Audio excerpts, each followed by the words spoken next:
quarter here. All right, cool. Lots to do tonight. Lots to do. And I don't know that we'll even throw a D20 in anger. Did Gordo show up? Yep. Hey, all right. How's camping? That's nice. Got a great connection here. So, yeah, we're going to be able to game no problem here. It sounds like it looks like a good connection, yeah. Yeah, you should use that connection all the time when you're at home. Yeah, I wish. Awesome. I'm glad you guys could make it. Yeah. I did see the updates that you put into GameShare, and I included them in the things that I was working on. So we should be good. I want to talk to you about the token maker thing. That's intriguing because is that the thing that puts the circles around? Yeah. Oh, cool. I gotta get onto that because I never use something like that. But your icons always look so cool. Oh, okay. I didn't even realize that. Yeah, it's a simple little tool. Well, it used to be that. Like I said, I upgraded a new one, and now it's 2.0, and now I got to figure out how to use it again because it's like, oh, now it's got all kinds of interesting stuff on it. Yeah, but yeah, it's real neat. You just basically drag and drop it and resize it to fit in the little circle, and there's all kinds of options you can pick, for the outline. Cool. Just export it. Very nice. I've always kind of envied the whole like circular icons. I think those are really cool. I may have to get this tool and do it to all of your icons because it's so cool. Easy to do and free. Excellent. What if I want to remain Team Square? Well, I'm sorry, you're out of the game now. No, they have square icons too. It'll do squares too? Yeah. You can stay a square. What's that? What's he talking about? The token thing. What the heck is going on? What can I? Hey, Dan, I see Dan's window, but I don't see an actual Dan in there. Dan, are you there, buddy? he had just walked out of the room. Oh, did he? Okay. I didn't see him at all. All I just saw is the window open, and it's just like the empty room. It's like one of those. Oh, there he is. There he is. Dan-o!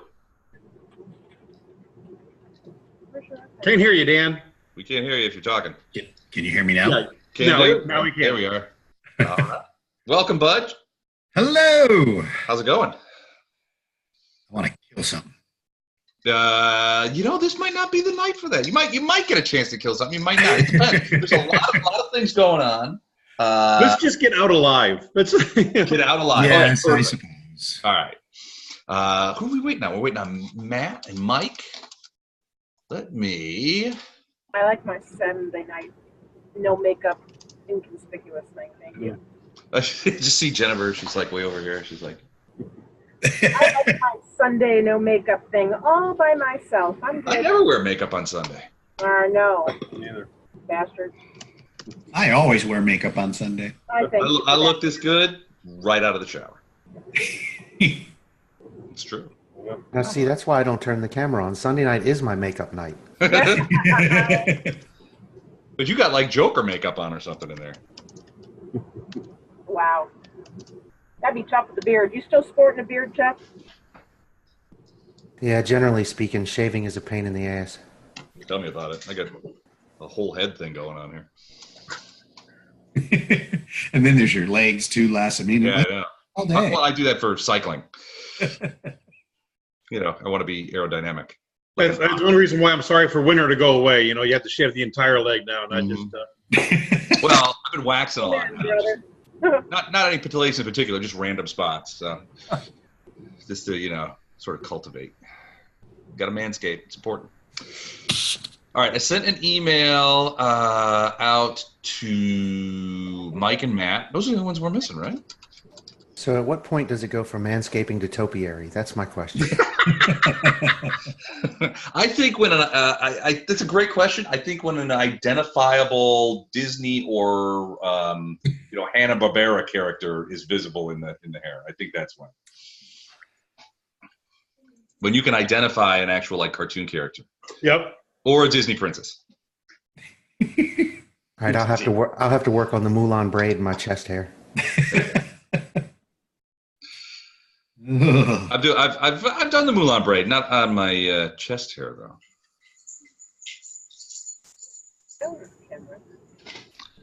Is that code for something out of the Kama Sutra? Nah, my ass hair. A little mousse, a little styling gel. All right, Mike says he'll be there in 5. Haven't heard anything from Matt yet, but he's probably in a plane. He's going to phone it in from. And inexplicably will connect while snoring. He's sleeping. He's kind of an important guy, though. We kind of need him, so I'm going to throw him a text. We can start planning and talking about what we want. I'm sure nothing's going to happen. Don't worry. All of it's. I mean, you guys got the thing. Say hi. Hi. Hi. How are you, sweetheart? She lost her movie partner. Oh. Oh. Yeah. What were you watching? Oh, The bee movie. Ooh, bee movie with the bees. I like bees. Oh, you can sit there for a minute if you're not. Now, how much longer are you guys camping? Till Tuesday, I think. Marley's coming in from California tomorrow, so we're going to camp with her a day, and then we're going back to the farm and hanging out with the family. She, Okay. no, Don. She works in California in a real fancy restaurant. She's a chef. Oh, okay. No, pressing buttons. All right. Matt says he's on the way, so we can probably go ahead. We got 5 minutes on mic. On the way, I'm Matt. I think we could probably get started with a quick recap of last time. I'm sure you guys read our fantastic website, latenightgamenight.com, and check out the recap. Thank you. Also available on tinybatman.com as well, the primary site. But so last time you guys got past the green slime in the pit, went into this room which was completely dark, and you guys kind of like this looks like the place, because at the very farthest edges of your vision, those of you who have dark vision, you could see a marble slab sitting at the end of the room, and on it a crumpled old red banner, just sort of thrown on top of it, not given any sort of treatment. Certainly not looking like the banner that you'd saw earlier in that one room. You guys went in there, and suddenly these creatures materialized. Misshapen, chaotic creatures made of shadow and smoke, which immediately attacked you guys. You guys fought well and realized that they were probably illusions, but had a difficult time sort of trying to get rid of them. They fought well and did actual damage, which is strange for illusions, but seems to be the rule here in the basement of Citadel Drazen. The illusions can hurt you here. Then I believe, my memory serves, it was Storm ran over to the marble platform, grabbed that banner, and ran back through combat to hand it off to Flashheart, who bore it upwards, invoked the name of Iomade, and everything changed. Suddenly, the shadow creatures were gone. Dissipated, blown away into vapor. The darkness was pushed back by the brightness of the. Flashheart could feel his sword, becoming stronger. It was obvious that you had actually found the real Sword of Valor, the real banner, and we're now in business with it. So. Flashheart threw down his shield, draped the banner over his arm like a shield, and began to fight the Shadow Demon in earnest. The Shadow Demon, who had only been this sort of like swirling smoke at first, in the presence of the banner, solidified and became altogether corporeal, which was a big boon for those of you swinging swords and things like that. Flashheart, Gato, and Storm, and I believe Fletcher to a large extent as well, got in the fight, mashed this thing down, and knocked it unconscious. And Flashheart put radiance through its head, and it sort of broke into pieces and vaporized, leaving only a large pool of this viscous, oily fluid on the ground in front of it. And then, everybody would sort of look back.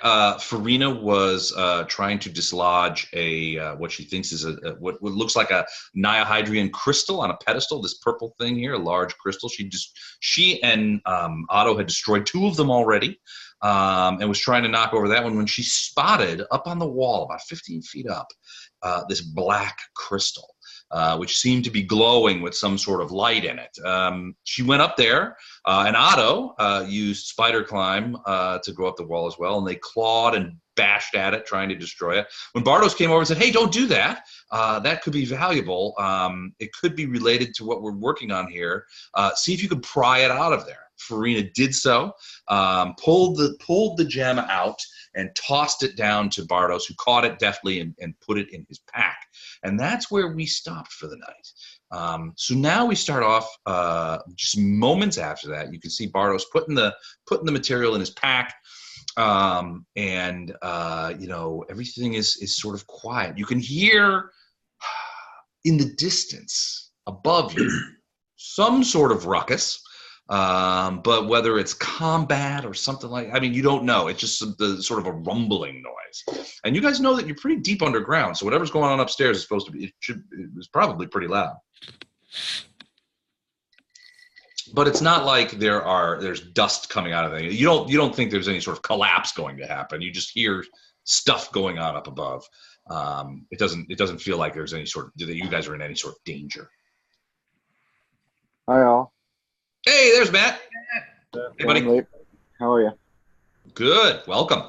Just got done quickly recapping last time. So you're standing. So real quick, let's just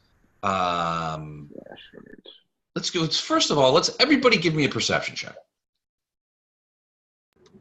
Hey, can you guys hear our air conditioner? Is it loud, or the heater? Or is... No, it's fine. I can't hear it. Yeah. Sounds okay. Okay, great. You can crank it up. What did you want, a perception? Yeah. Go ahead and roll those. I'm going to grab the book real quick. Hold on a second. Critical failure. It's my perception. You're feeling really good about having the banner, Matt. Yeah. Flash heart. You're not worried about anything else. I jab radiance through my eye. I can't see anything. Sorry about that. I was working on things over on the other side of the room. All right, here we go. Les, any good news yet for you? No, I actually got turned down. I got rejected for one, but I think I got a good thing going with a programmatic company. I'm hoping that this week I'm able to finalize some things. So hopefully, always here as a referral. Thanks, man. I'm working on it. It's getting. I got to be honest with you. This whole no job thing's getting a little old. So I need to get back in the. I'll tell him about the time to carry. Okay, dude, you're a rookie. Me? Yeah, you. What did I do? As far as length of unemployment. Well, 4 months. It's been a long time. I'm starting to get a little Probably off and on for a few years. anxious. Oh God, a few years. Marlo would kill me. I've got a life insurance policy, man. I'm worried that the next few weeks, if I don't have something happening, she's going to start to get in her head that I'm worth more dead than alive. Yeah, she'll be on the strangers on a train situation there. I'll tell him about the time you carried me out of Nam when my legs were blown off. All right, so Mike, roll me a perception check with you. 26 for Lothar. Fletch got a 33 way over there. Gatto, good. Flash art, ooh. Bardos, ooh. Yeah, Bardos and I. Gillendar, ooh. That's 3 ones. Hey, we're starting out. It can only go up from here. I'm screenshotting. Hey, you're like, hey, can you turn down the ambient light on radiance here a little bit? Yeah. Too bright. I gotta save this. I don't want to lose this 3 ones in a row thing. It'll be a featured article on your website. Oh yeah. Mentioned the website earlier. The recap from last week is up there. The recap from the Friday night's Jade Regent campaign is up as well too. It's about 4 hours. I know it's going to happen. Huh? I'm just thinking these videos are going to fall into the wrong hands when I run for office someday. I'd be like, oh, I've done more than enough to keep me out of public office. So we're keeping the videos just for you running for office. I'm not worried. I couldn't get elected dog catcher in this environment. The first openly D&D player in Congress. Yeah, well, you know those guys. Probably it's probably a bunch of Supreme Court guys are all like, so are we playing today or what? And they're like, I don't know. Call.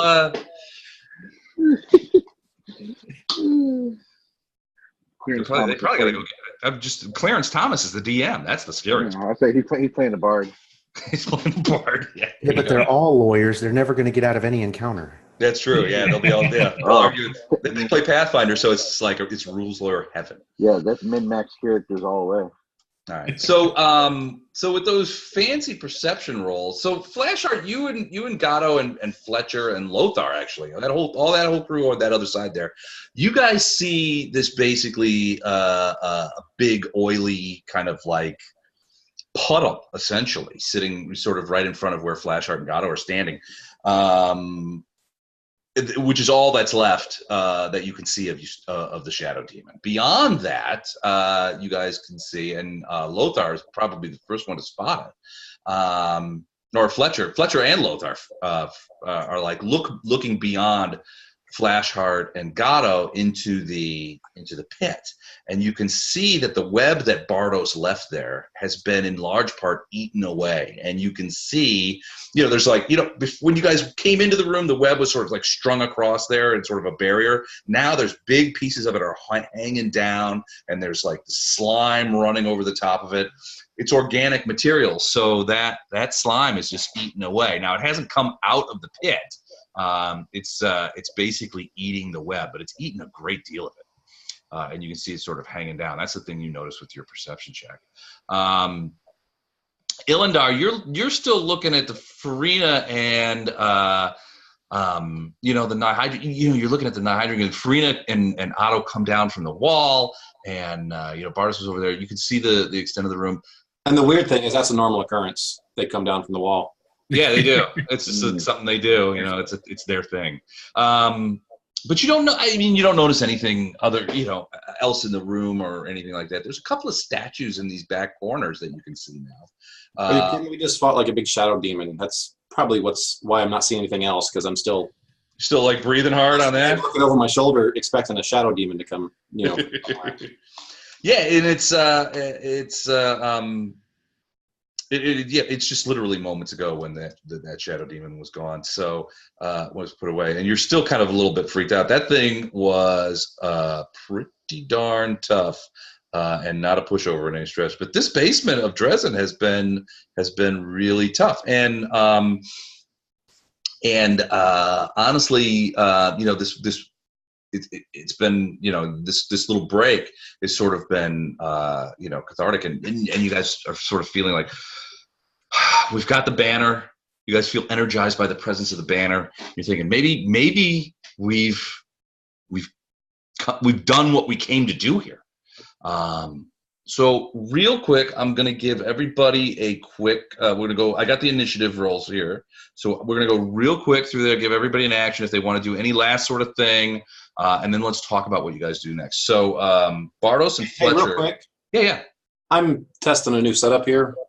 Okay. I'm going to leave my speakers going while you talk. And after you're done, I want people to tell me if they're getting feedback from the speakers or not. Okay. Okay, Jen cool. will let you know when I start washing dishes. She's always the first to remind me. Perfect. Okay, so top of the order is Bardos and Fletcher. Where's the demon? Hold on a second. Can't read my own writing. That's Well, if you think it's the end of the adventure, let's start Illinois, that's talking. what that is. I'm like, what is that? 2 L's? What? I didn't know. So Bardos and Fletcher are first. So what do you guys do? So Fletcher, you're looking at the web. Bardos, you've over there. You've just gotten the black gem and tucked it away for safekeeping. I'll call out to the rest of the party and say, not that I'm probably too afraid of this slime, but if we don't want to just go right into another combat, perhaps we should get moving and get out of here and go get back to our armed forces. As a free action, Gato says, excellent idea. Gato back now? I thought Gato was crying like a woman the last time we left. That was his normal. Stopped. We still need to fix him. That was Don's normal everyday crying like a woman. I'm not so sure Don just didn't decide to play a schizoid character who has multiple personalities. Okay. Sure, that's not what's happening. Seriously, Okay, until you know that for sure, don't assume that. yeah, if Doug was here, I would totally be with you, Gordon. But if it's Don, yeah, Doug would do that without even telling anybody, and just that's Doug's MO. But yeah, we got to get him fixed, and I think we still have a rat hiding in a tree too. We got to pick up. And we also have Baru. God knows where that poor guy is. And we have to get word to the army that we're not dead. And we have to go back and get the body of the dwarf. Oh yeah. Oh yeah, I forgot. And we got the open the gates, prisoner right? who's Let our on the army toilet in. to rescue too. So we got a lot of work to do here. Can we use This is too much work. I quit. Can we use this banner like the Ark of the Covenant and melt our enemies' faces and as we head into the courtyard? No, it's not a face melter. The thing has quite a few powers, but they are larger in scope. It's not something that you would like carry around. This is something that you mount in the Great Hall of a citadel, like this one. Flashheart's mildly disappointed. Well, don't forget to pick up your shield. I don't want to hear any excuses later. So Fletcher, you turn around and you just say, "Hey, everybody, that green slime is eating through the web. We probably need to be careful getting out of here." And Bardos, what do you do? Bardos puts that gem away in his backpack, and with an odd kind of half grin, he starts backing up. Okay. Then he looks at Farina and Ilendar and says, "Good luck to you," and disappears. Who does this? Whoa, wait. What? Farina drops the F-bomb. Who bails on us? She says, "Farina, chicken and cheese." The way he said "good luck to you," it didn't sound sincere. It sounded like he was being kind of snarky and. So Bardos steps back. So Ilendar and Farina, give me a quick perception check and try not to get ones. Try not to fumble this time, if you can. So Bardos kind of like takes a step backwards towards that statue over there. He looks at Farina Ilendar. 17, finally. A 4. That's fantastic. going in the right direction. Yeah. What about you, Farina? I'm coming. 21. Okay, better. Ilendar, you're just caught kind of like surprised. Bardos is your friend. Yeah, right. And he kind of steps backward, and you kind of like, you're looking over at Fletcher because Fletcher's talking about the slime, and then you kind of look over at Bardos. You hear him talking, and he says, "Good luck to all of you." And you look over, and he's taking a step backward, and he just kind of goes and disappears. Farina, you're looking at him, and you remember that that one of the things when you first met Bardos that kind of was disconcerting is that he has this kind of like weird, very sort of light bluish glow to his sclera of his eyes that's not typical for humans. You got used to it. But it was something that that when you first met him that you noticed. As you look over him and he sort of looks at you and says, "Good luck to you," you did not notice that blue glow in his eyes, and you're like, "Well, what does that mean?" But that blue glow that normally otherwise that would characterize his his eyes wasn't there at all. Yeah, something's wrong, guys.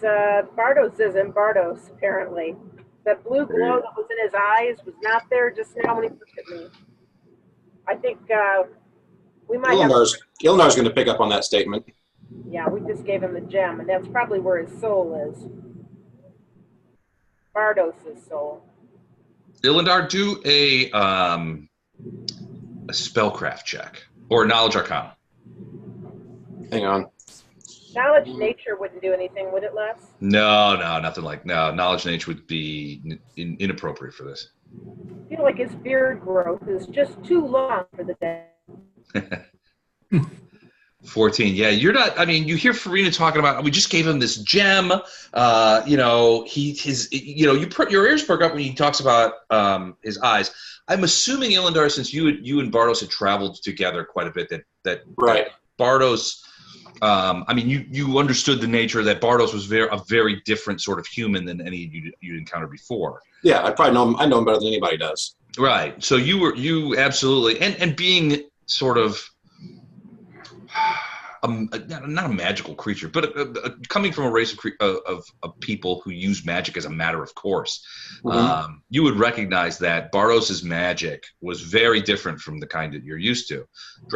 Elf magic, drow magic is almost fey in its sort of sourcing, whereas this was something completely otherworldly. It was something he learned it. Right. Yeah, he had to learn magic. I'm talking about like his physicality, right? Which you had seen, and you were like, he doesn't look like. I mean, he looks like a human, but he doesn't look like any human I've ever met before. And his the idea that he never really slept. He was just a very different sort of thing. But that blue glow you were very much aware of, and the fact that Farina is saying that it wasn't there, all the time that you've known him, he's always had that blue glow. Well, actually, all that Farina knows about the gem is that we thought that was the power source for the demon. Right. So I'm feeling just like somehow giving him that gem was a bad idea. Didn't the demon just die? Like, we didn't kill it, it just died, right? Yeah, it sort of just like fell over. Yeah, not good. Yeah, that demon had something to do with him. I mean, Illinar would be piecing this together as this just happened. I mean, it happened within the last 20 to 30 seconds. I'm going to ask Farina to see if Otto can sniff around and see if Otto senses anything else in here. Sure. I'll do that. I've never known Bardos, and Gordon, you correct me if I'm wrong, I've never known Bardos to be able to teleport or to do anything like that, correct? No, not yet. I've seen him cast invisibility, right? I don't think he even has invisibility, honestly. I've never seen him do that either. Actually, Okay, so he might actually. Let me look. I'm just trying to figure out what pieces of this Illinar would. That would just be a suspect of. perception for smelling him out. Would that just be perception? Yeah, it would be perception, like scent perception or something like that. Just kind of. It'd just be a perception from him, but with the scent ability, he doesn't have to see anything. He just has to be close to it. Right. He did have invisibility, actually. Okay, so I've seen him cast this spell, so that's not 17 less. Yeah, nothing. Otto is not picking up any traces of Bardos at all. He doesn't smell him at all. And Otto would know. Bardos had for a human, I mean, to Otto's mind, Bardos is a human. He had an odd, but Bardos, Otto would tell you, Bardos always had an odd smell for a human anyway. That smell is completely gone. I mean, it was very distinctive compared to other creatures. All right, while you guys are puzzling that out, Lothar, Flashheart, and Gato, what are you guys doing? So I point out to Farina that she never trusts me, but this is the guy that betrayed her. Yeah. Well, now he hasn't betrayed anybody. He's just not here anymore. Yeah. Okay, I think that's betrayal. I mean, it's not like he tried to backstab somebody. I've known him a lot longer, but I say that with a look, not with words. You know the look, Don? The look. You know the look. Yeah. Oh, I know the look. Okay, so I move in 30 feet, and I'm just doing a perception check, just a general thing, just to see if I can. Yeah, no, I mean, nothing seems out of the ordinary. Right. Other than Bardos being missing, I mean, you don't think. I mean, you don't detect anything out of the ordinary. Okay. If I detect magic and look around, do I see any residual stuff anywhere, or do I see anything anywhere? Go ahead. Other than party members. Do you want to do that? Yeah, I'm detecting magic and scanning the entire room and. Okay. Obviously, when you get close to Flashheart, it practically overwhelms you. The Right, banner blinds you. radiates just an enormous amount of magic, like, deity level magic. Right, artifact. Artifact level magic. You kind of have to look away, and you're sort of. I tell you to put that thing away. Put that thing away. You're gonna hurt somebody. The crystals, even the ones that have been destroyed, radiate a very sort of minor amount of magic, evocation magic. The bigger crystal behind the marble platform where the banner was laying, radiates a little bit of magic. Again, it's not very much. Other than that, nothing. Other than that, there's nothing in here that radiates. What about the statues? They do not. They're just statues. Hold on a second. Let me tell you what statues they are. Breaking all those crystals had no bearing on anything whatsoever. So in the northern one, there are two statues of demonic figures. The northern one depicts a goat-headed winged demon, and the southern one is an insect armed with a scythe. So that would mean, from your experience, the northern one is a statue of Baphomet, the southern one is a statue of Discari. These are evil demons that you've seen repeated over and over again. The Templars, the Ivory Templars, are followers of Baphomet. Most of the Tieflings and the rest of the people here in Citadel Drazen are followers of Discari. Hey, Les, I'm just going to take a look and see if I see any tracks or anything that might give me any hint as to what happened to him. Sure. So if you're looking for tracks or anything like that, survival is probably, if you have a survival check. Oh, okay. That was perception. Sorry. Okay.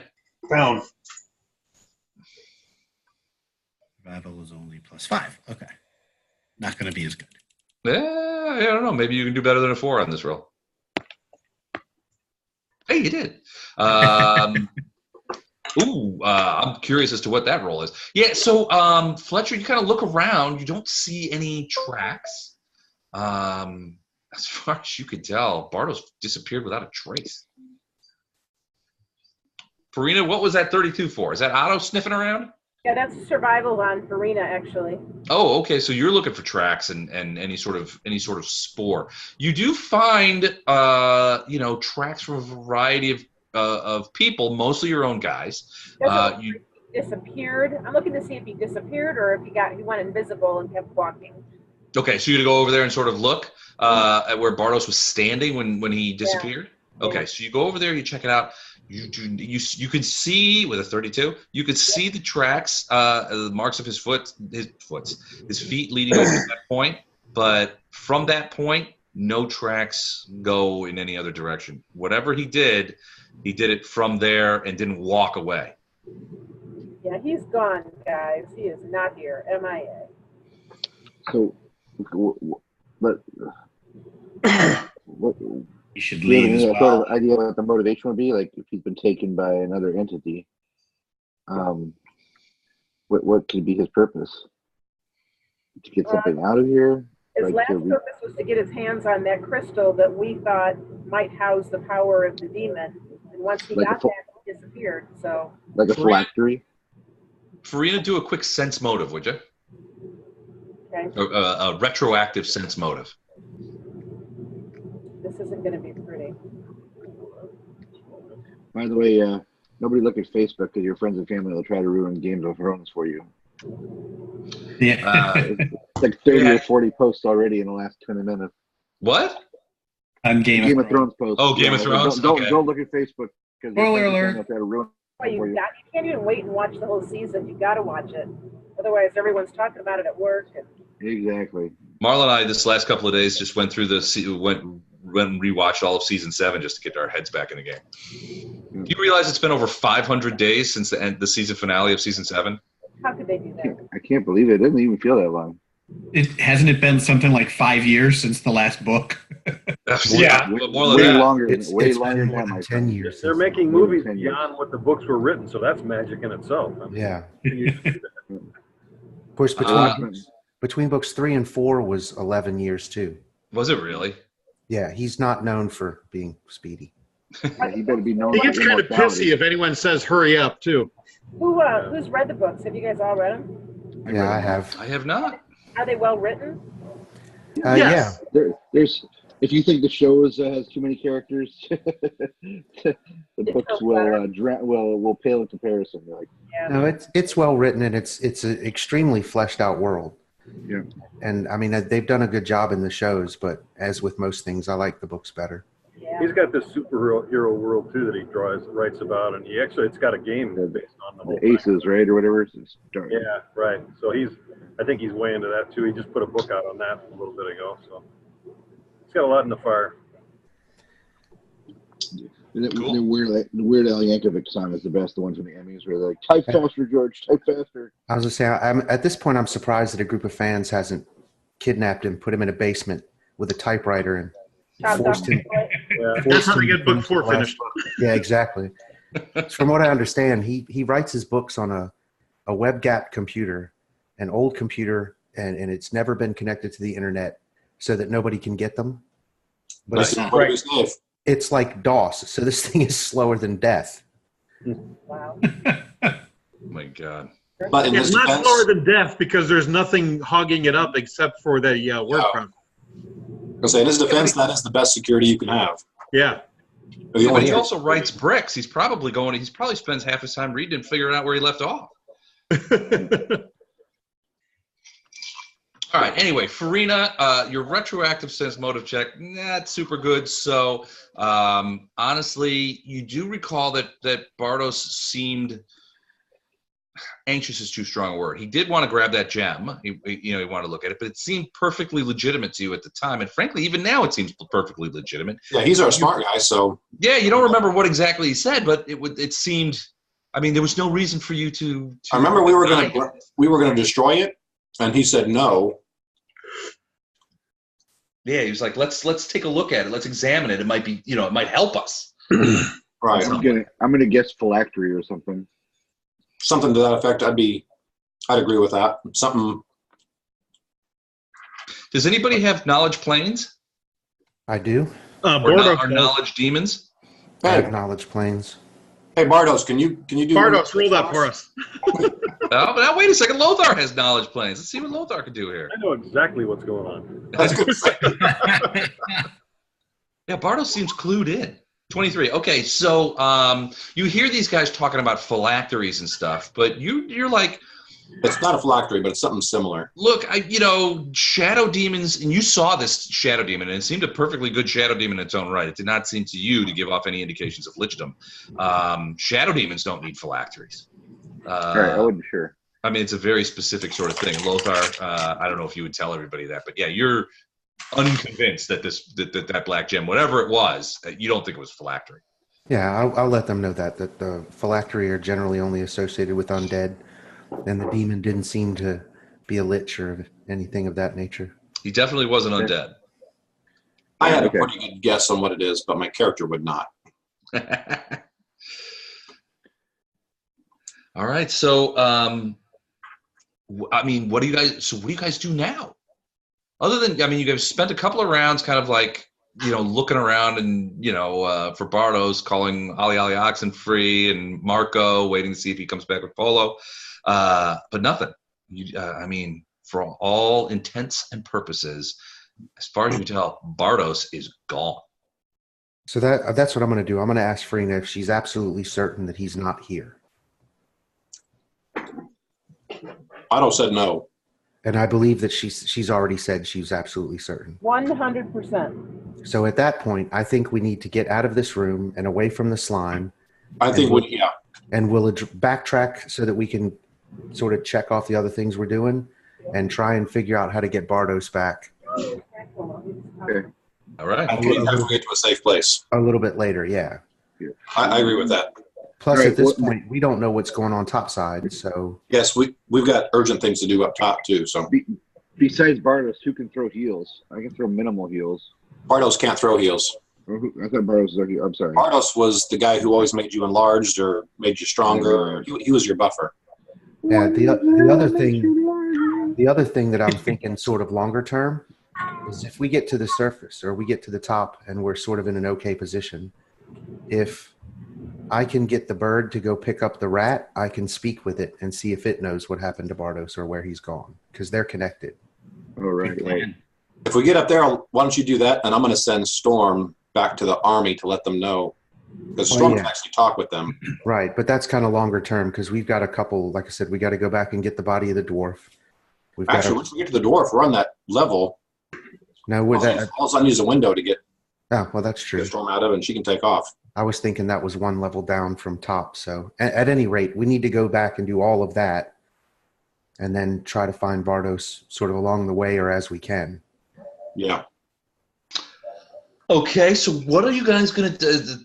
It's a legitimate plan. So what are you guys going to do to get out of the, away from the slime? Now remember, there's those battering rams. We've still got spider climb. Almost all of us had spider climb. So who cast that spider climb on you guys? Was that Vardos? No. I have no idea. Yeah, it was. No. It was. No. I think that spider climb is gone. It disappeared when he left. No, it's a duration thing. It's not a presence. Yeah, it's not a concentration. It lasts as long as it lasts. Nice try, Hostedler. Yeah, I didn't dispel it, so I mean. Wow. All right. How long does it last? Minute per level? 8 hours per level. What? Hang on, let me look. It's split between everybody, so. All right. Yeah, hang on, I gotta open my sheet up. I didn't have. Oh yeah, it was like 12 minutes or something for each person. Yeah. Yeah. Okay. Yeah, this fight took maybe a minute. Yeah, it hasn't been long. I mean, you probably got another 8 minutes, 7 minutes left on it. I mean, you guys have been kind of sitting around talking a little bit, but So we need to bail. So yeah, we need to crawl on the wall, stay away from this thing, get out of here, go pick up the dude on the toilet, and then head upstairs. Well, let's go do that. 12 minutes each. Forgot about the dude on the toilet. So yeah, you probably got 7 or 8 minutes left on the spider climbs. All right. So Does anybody not have spider climb? I don't think Gato does. Looks like Gato does not. And Storm doesn't, but Storm has wings. Storm's going to let Gato. Okay, let me rephrase this. Phrasing. Yeah, before I even get to it, Gato. Yeah, Storm's going to. Still doing phrasing? Yeah, Storm's going to fly Gato over to the other side. It was pretty funny. How's that? Yes, much better. Okay. All right. So you guys make your way out there being very careful and get past the thing, go down to the south. And I'll just move Flash Art there. I'm assuming he's leading with the banner kind of thing. Go through the room. And everybody can sort of move your guy along the path as you move through. I'm going to.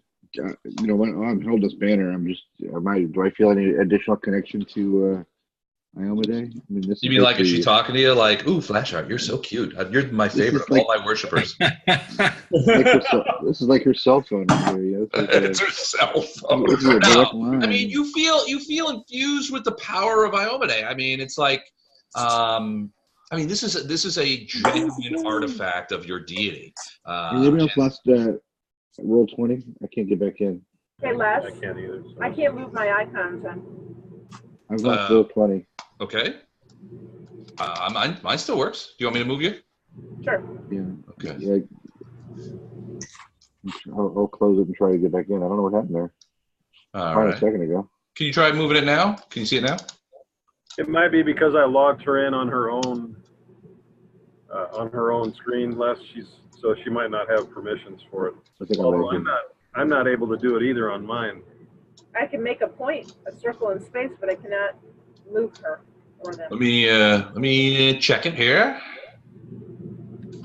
Vardos, let me see. Taking a sweet time to open. No, it looks okay. Wait, let me try it. All right, try that now. See if you can. There you go. We're back in business. Thank you. Right, I'm going to give. I grab my guy. You can grab yours? Yeah, I'm going to the front here. Would I be in the front next to the slime, or are we over past? It's up to you guys. I mean, nothing is really confronting you as you guys go through here. The only thing that you're really doing is being careful not to like fall into a pit of green slime that still exists. We'll send Otto ahead to on a stealthy. Should I roll a stealth check for him? Sure. Which way are we heading? Are we heading towards the green slime or away from the green slime? Away. Away. Okay. Sorry, I just moved my guy from the opposite side. So God will go up front, and then I'll be in the front with whoever this is right here. Is this Fletcher? Fletcher. I'm so used to your old icon, Fletcher. I haven't gotten used to the new one. The anime guy, you mean? Yeah, he's usually 4 times bigger than normal. When I get to here, I'd like to cast a spell. Okay. What are you going to cast? Magic Circle Against Evil. Oh, kind of get everybody in it? Well, it once they move out of it, they're out of it. But it's centered on me. It's a 10-foot radius, but it lasts for an hour. Okay. Do you have a 10-foot radius aura going right now? Yeah. Okay. For anybody who's secretly evil. Well, I shouldn't have any aura going at the moment, but this would create a 10-foot radius aura, yes. All right, that's going to be... What he meant is on your icon, do you show 10-foot radius? Now you do. That red is... See that orangish there? Yeah, I got it. Okay, that's a 10-foot radius on you. All right, cool. Magic Circle Against Evil. Otto going through the door there. This is the room where you guys ran into the first banner. It's way down to the other thing. Those doors are closed over here. Oh, they're closed. But you remember that there was a secret door that you guys came through up here. That's how you entered that room. You didn't come through the regular doors. At least we never do. Not last time. Otto's not seeing anything. We're clear.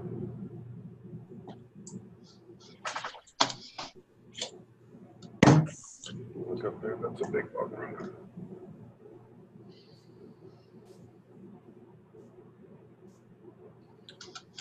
Do we want to take the doors we didn't use before or go the way we went? I think we did use those doors. No, we used the ones across. We did, but there's other doors that we didn't. But it's we've been to those doors, but we actually came in through the secret door thing up here. Yeah. Okay. Yeah. Either way, we're going to have to go back through that forge area, aren't we? Yeah, but it's not baking hot anymore. It's just hot. Okay. Is this secret door right here, Les? Yep. It's right there. Sorry, right there. Yeah, you just kind of just like punch through the wall there. And then you come into this room, that room there. That's that old tool room where it was like forge tools. Should I be moving? Should I be moving my gun? Hold on. Yep.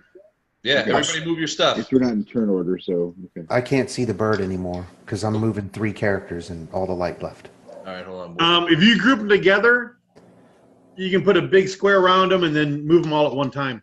How do I do that? Get them close to each just other. drag the square around them. Okay, so then... And then just draw a square around them like you would when you're going to select something in a drawing program, picture program. There you go. Oh, how awesome is that? Thank you very much. Where'd Matt go? He's still down in the hallway. I'm using a laptop mouse and a little sticky. There we go. Instead of a phone on a plane. As another question, I am on a flight in 12 hours. Before we keep moving, it appears there are some people who are actually still injured. Is that correct? Yes.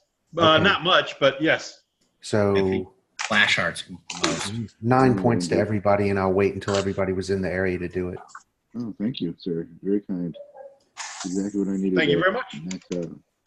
You pass into the room with the corruption forge, and it is still quite warm in here, but not the baking heat that it was when the salamanders were still alive. Those salamanders are still radiating a fair amount of heat of their own, but it's not. I mean, you can get through there without. I mean, it's uncomfortable, but it's not damaging. You came from this direction, right? You want to go this way, Yeah, you came from that way. Yeah, you had to go up the elevator. What was in this door right here? Well, I'm assuming Gato's just going to fly me up. And nothing, Matt. We searched those rooms. There was nothing in Storm. Storm's going to peek up. Me up, Yeah. right? Yes, but Storm's going to peek in this room first. So There's nothing in there. you see the dead bodies and stuff that you've left laying there. That area that was sort of like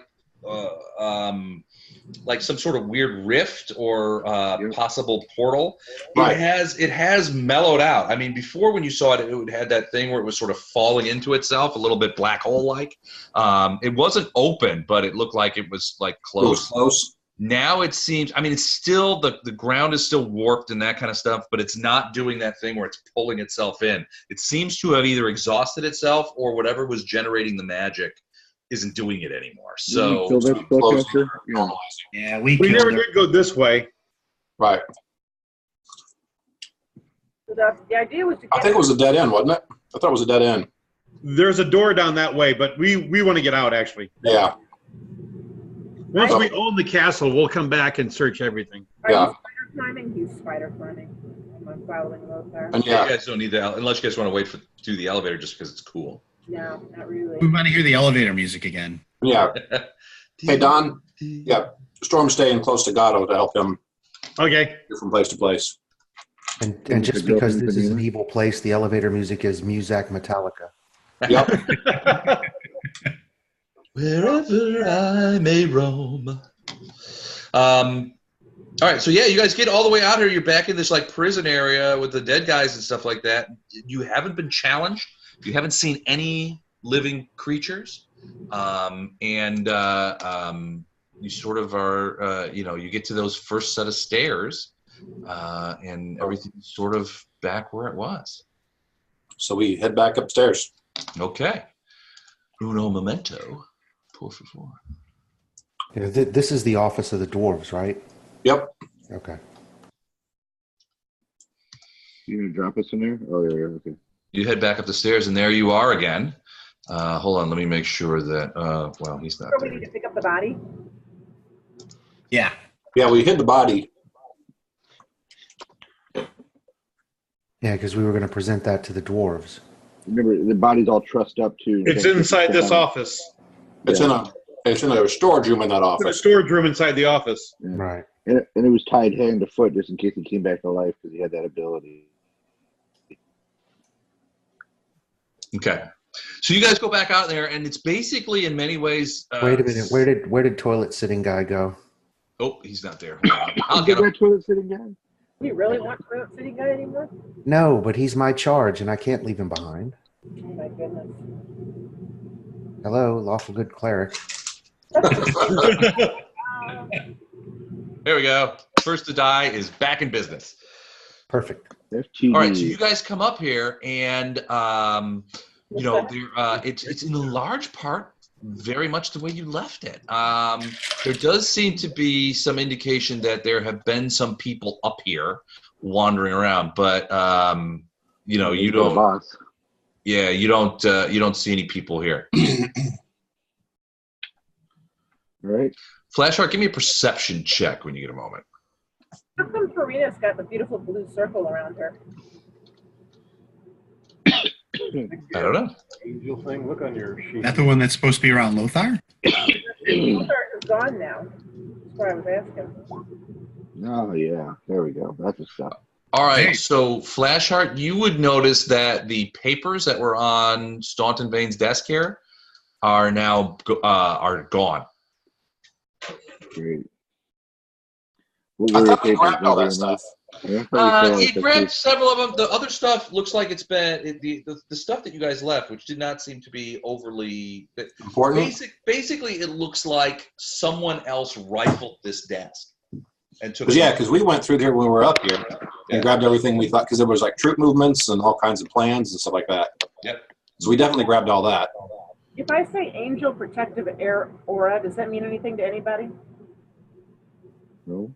That's something we should all have, I think. I think so too, and I apparently have it at the moment, but I don't know how the hell I got it. I vote for it.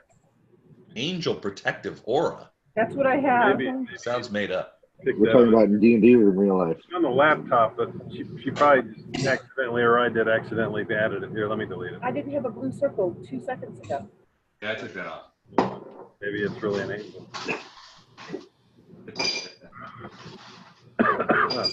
grab people there. All right. So while you guys are in this room, sort of like thinking, so Flashheart, you see the bodies of Staunton and Joran Vane are still. That door was closed. You guys closed that door and locked it, if I recall correctly. Yep. So that door was still closed and locked. You go in there. It doesn't look like the bodies have been disturbed. They're still just laying there. They're still just laying there. So what do you guys do? I mean, are you going to grab the bodies? Do we have Carry them out? Do we have a bag for him, or no? We have to carry him through him. We don't have a head bag yet. Can we all take a limb? It may be easier. I'll take an arm. We got some strong fire types. They can carry him in a bag. One of us has to have a bag. We won't have a head bag. We'll have a body bag. We don't really need the other one. We just need Staunton. You're right. Is the head enough? Do we need to present the whole body? No, I'm thinking we need the whole body. Can we present it in pieces? Like because they might want to raise him and make him stand trial. Yeah, let's not make it pieces because they might want to raise it to put him on trial and kill him. I was kidding. That was non-character. I can carry him if we just need someone to carry the weight. Yes. Carry him. Great. And you can just drop it if we get into combat. Maybe just get Bardos to enlarge you, and then you can just. Yes, let's do that. Yeah. Bardos Too soon. So I don't think you responded earlier, Lester. But I feel any more close to I am today with this holy relic. Well, I mean, you feel closer to her, but that feeling is not translating into a lot of like extra to hit bonuses. Okay.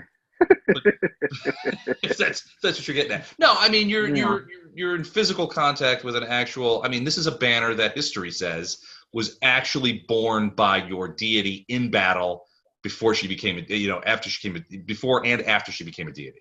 So to be close to this is like this is like having the Holy Grail or in your hands. What are the other sort of Christian relics? I mean, the spear, the Roman Ark of the Covenant, spear, Jesus, that kind of stuff. So the Ark of the Covenant. It's kind of like having that.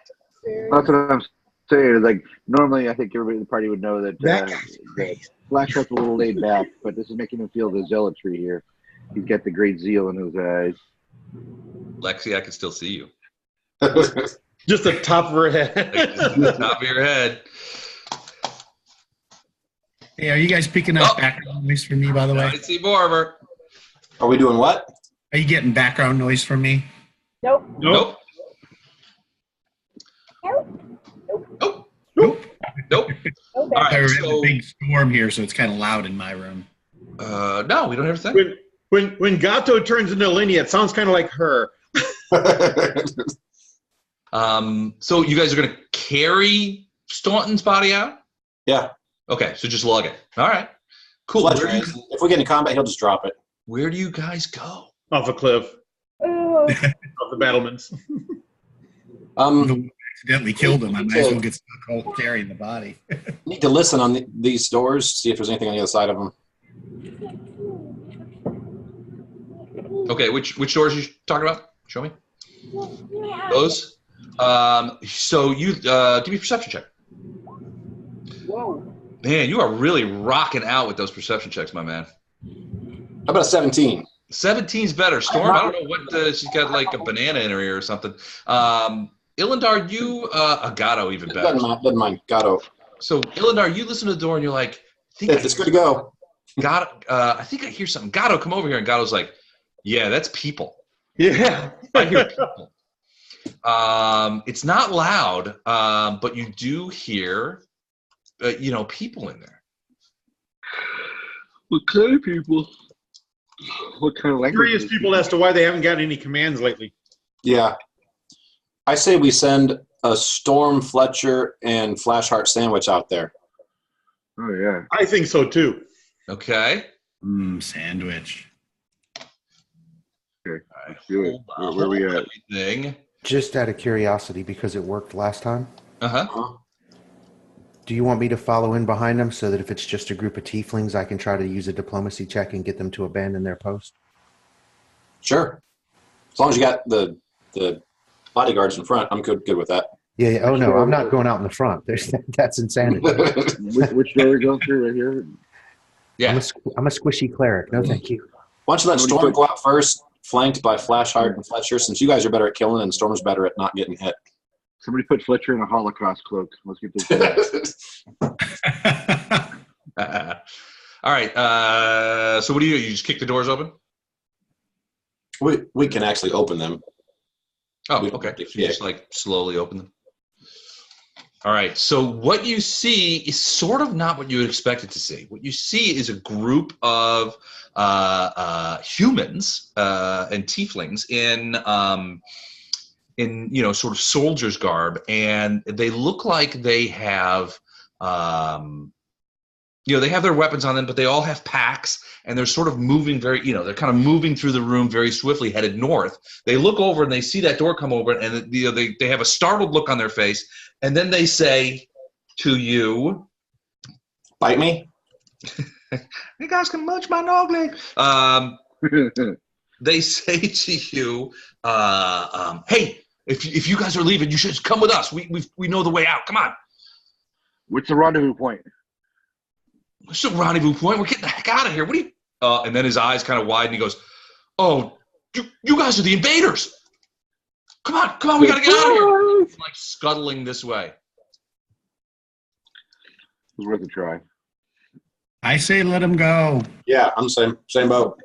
I say follow Okay, yeah, I'm good with that. them. They know the right way to sneak out, so let's go. So they get over to here and they see you guys following you, and they're like, "Hey, look, there's this one guy, this mustache guy sort of in the corner who seems to be, and Storm's coming up, and he's obviously like this, but he doesn't draw a weapon. And he says, "Hey, look, we're sorry for what happened, man. We didn't do anything. We're just following orders. We're just trying to get out of here. Okay, stop. Everything's gone terrible here. There's nothing left." Okay, stop right here. You'll get out your lives if you give us information. Illindar calls that out. And one guy's like, "Don't tell them anything. They're the invaders." And he's like, "Look, man, we're getting." There's my diplomacy check. 29. So the drow rolls a 29 diplomacy check. That's Good luck with that, DM. Not bad, guy. That's what I do. Situation that must have prompted the level of fright that these guys must have, where they're like, "This drow seems legit. We should believe him, man. Yeah, let's listen to the drow. Let's listen to the drow, man. He seems like he knows what he's doing." I love these California tieflings here. All tieflings are sort of like, "Hey, dude, let's party." They kind of sound like they're from Colorado to me. I'm just saying. Okay, I'm from Colorado. It sound like that. So they're like, so what did you ask him? Like, if you just give us some information. Yeah, I said, you give us some information, you'll leave with your lives. They kind of look around and they look to the south to see that door's opening or anything like that, and kind of look around. There's a lot of doors in this room. They're like, "All right, man, I guess it doesn't matter anymore. What do you want to know?" How much of the army is still left outside? "Oh man, I don't know. Not a lot. The Crusaders attacked at dawn. The ones on Paradise Hill that we've been keeping away. They attacked at dawn. They attacked at dawn, and those idiots were supposed to stay still. And then a lot of the Templars have left, and those Ivory Tower bastards. They don't know what the hell they were doing anyway. They left us here alone, and then something happened just a little while ago, and all of the demons just basically took off like something had chased them off." I told you Gordo was a demon. Gordos. They all just teleported out of here. It was like all at once, and they left us hanging. And that's when that's when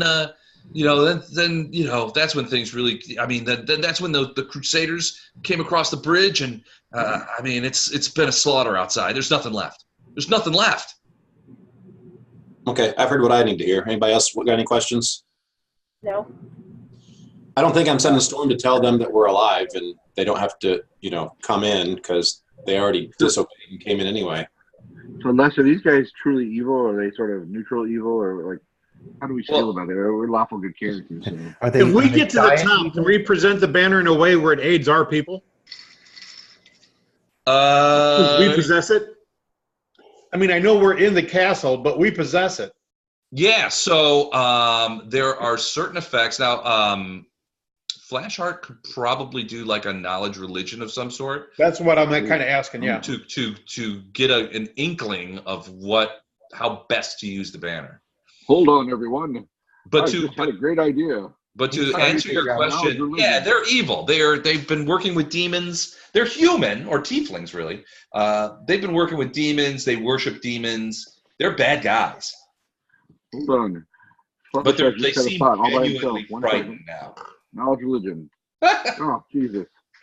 I'll take the first one. I don't know why I rolled twice, but I got myself in the eye again with the banner. You're still leaning towards that whole "I'm going to use it as a shield and take it with me wherever I go" kind of stance. I'm like Usain bolting it. I'm Usain bolting it, just wrapping around my shoulders. Getting it caught around his ankle as he tries to get it out. Kind of like wrapped up. Sort of, yeah. It's got a bungee cord around it. It's all messed up. These guys take off. Once you guys stop answering questions, they take off. They head out these doors, and scoot. Disappear. Talk about changing your ways. Now, down and to the right, I think, is the way out the front door, right? Almost directly, yeah, down and actually almost directly south of where you guys are.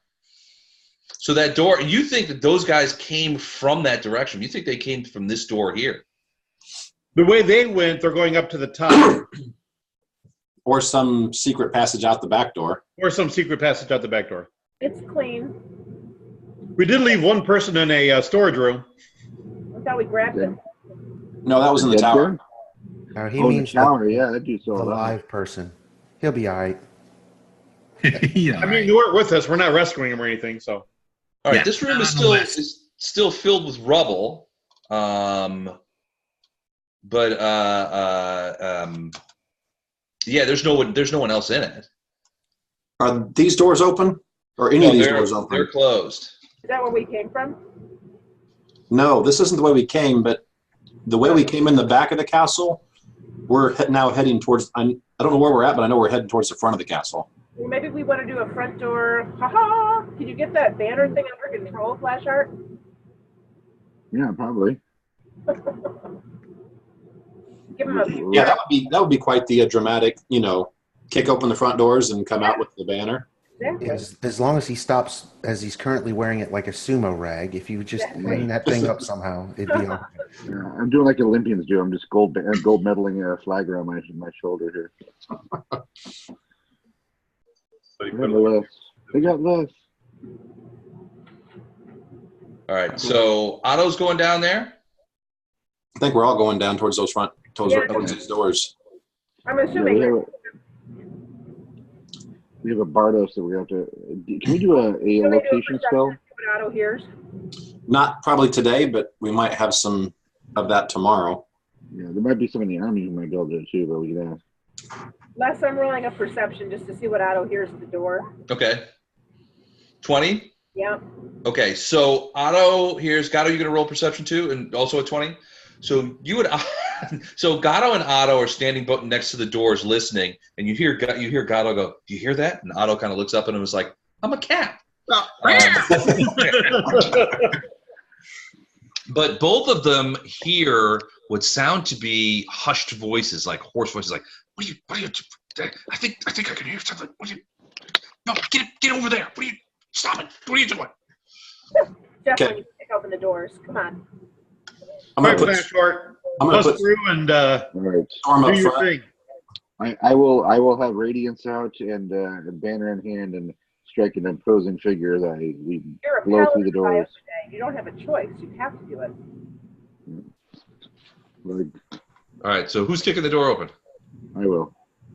All right, so you put a boot to that door and push it open, boom, and it opens up into a room. Oh, they're screwed. That's a sort of a long room. You can see that there's a raised portcullis right here, sort of in the middle of the room.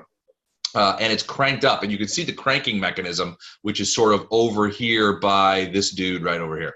Which dude? Which dude? Which dude? Oh, I'm sorry. It's right about here. Let me just pop it in here real quick. Wouldn't they have the crank to the portcullis behind it to defend the castle? Because that would suck if someone broke. No. You put it just outside the door, original door. It's right. That way, if someone invaded, they're like, "Oh, here's how we open this." It's right there.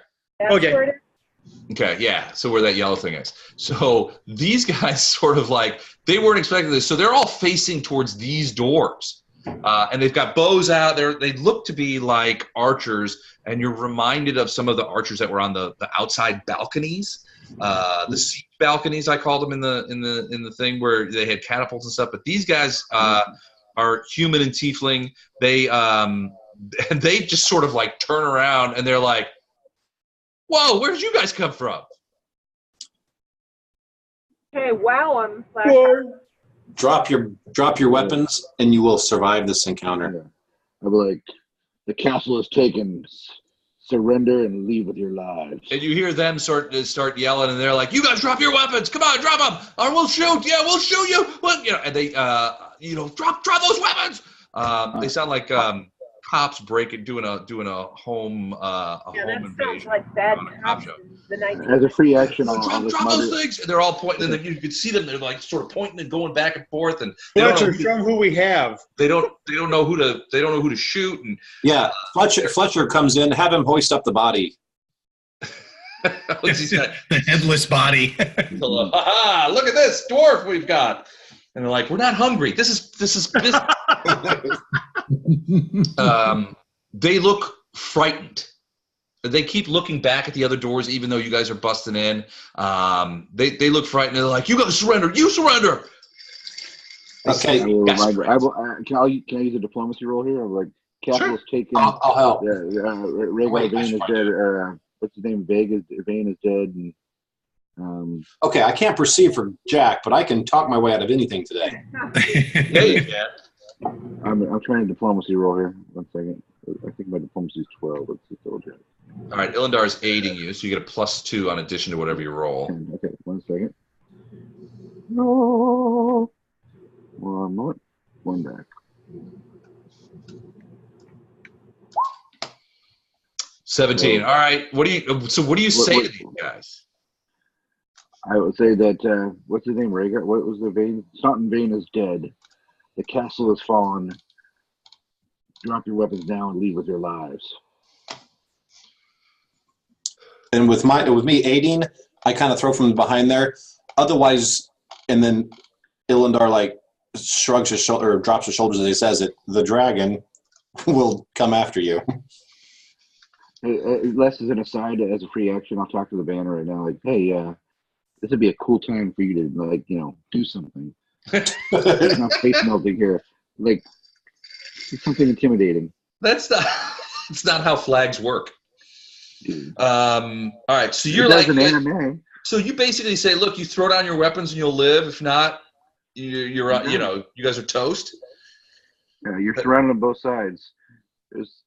Am I the only one who thinks our party trained in diplomacy under the mafia? I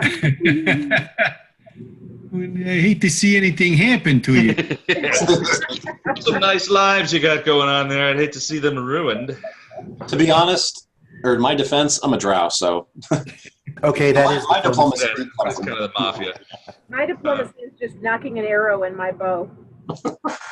Yeah.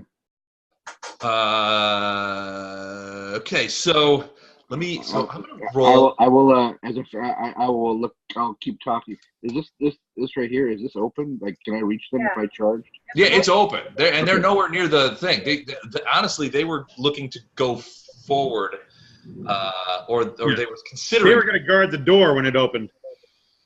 Yeah, the door. You guys came up behind them. I'll be like, radiance is out. The banner's in my other hand, and I'm like, let's do a 5 count here. Drop your weapons in 5, or we'll see who gets off this bridge alive. So this guy in the middle seems to be doing most of the talking. He seems to be the leader, or at least he's acting the bossiest. And one of the guys behind him goes, "Look, man, look at these guys. This fight's done. We should surrender. This is stupid. I don't want to die here." The other guy's that's the smartest one. And then this guy's like, "These guys are nothing. Pretty soon Aponovicius is going to be back here, and then what? Then we're going to have to answer to her, and you know what's going to happen.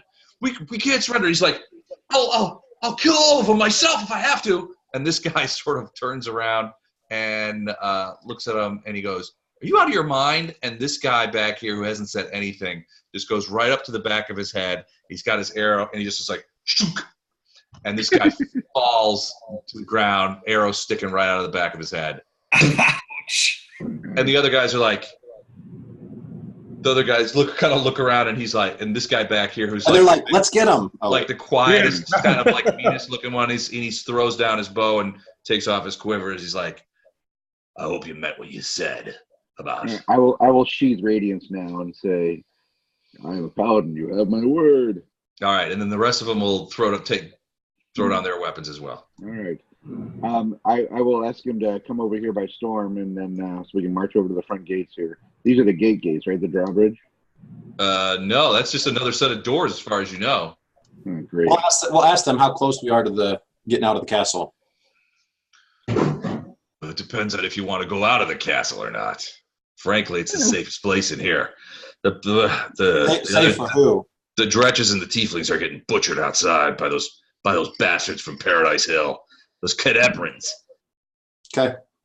Hey, so my best friends are Kenebrans. I assume you're with them. Yep. Hey. And so one of the guys like, one of the other guys is like, what are you just gonna leave us here?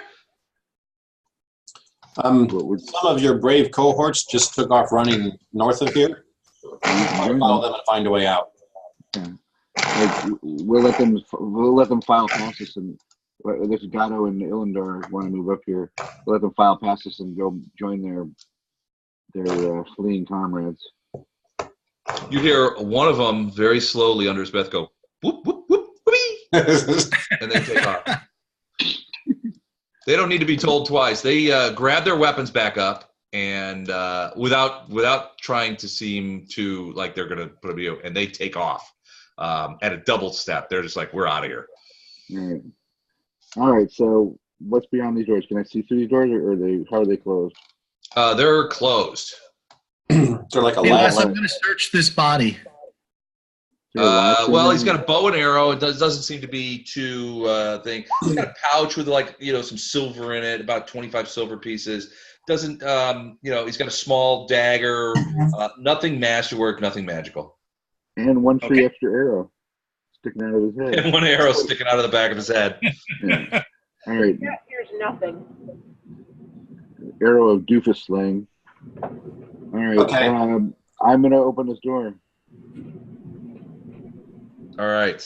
You're looking into another long hall. This looks like a main entry hall. There's tapestries and statuary. There's some stuff that's broken, but it's a long hall. There's a door down at the very end of it, but it looks to be. It's hard to see from here, but it looks like it's open. Those doofus bowmen were standing in a hallway when they had this huge ass thing. You'd think just as bowmen that this next room would be a much better field of battle for them. If they were smart, they would have opened these doors right here and dropped this portcullis and then started guard from there. Real quick question before I go wandering out here. Maybe we should leave a guard on the portcullis because we don't want to wander the whole party out there and then one of them doubles back and closes the portcullis on us, right? You want to shut it behind you? Well, no. I think we want to leave the portcullis open. We don't want leave it to open. shut it behind us. Yeah.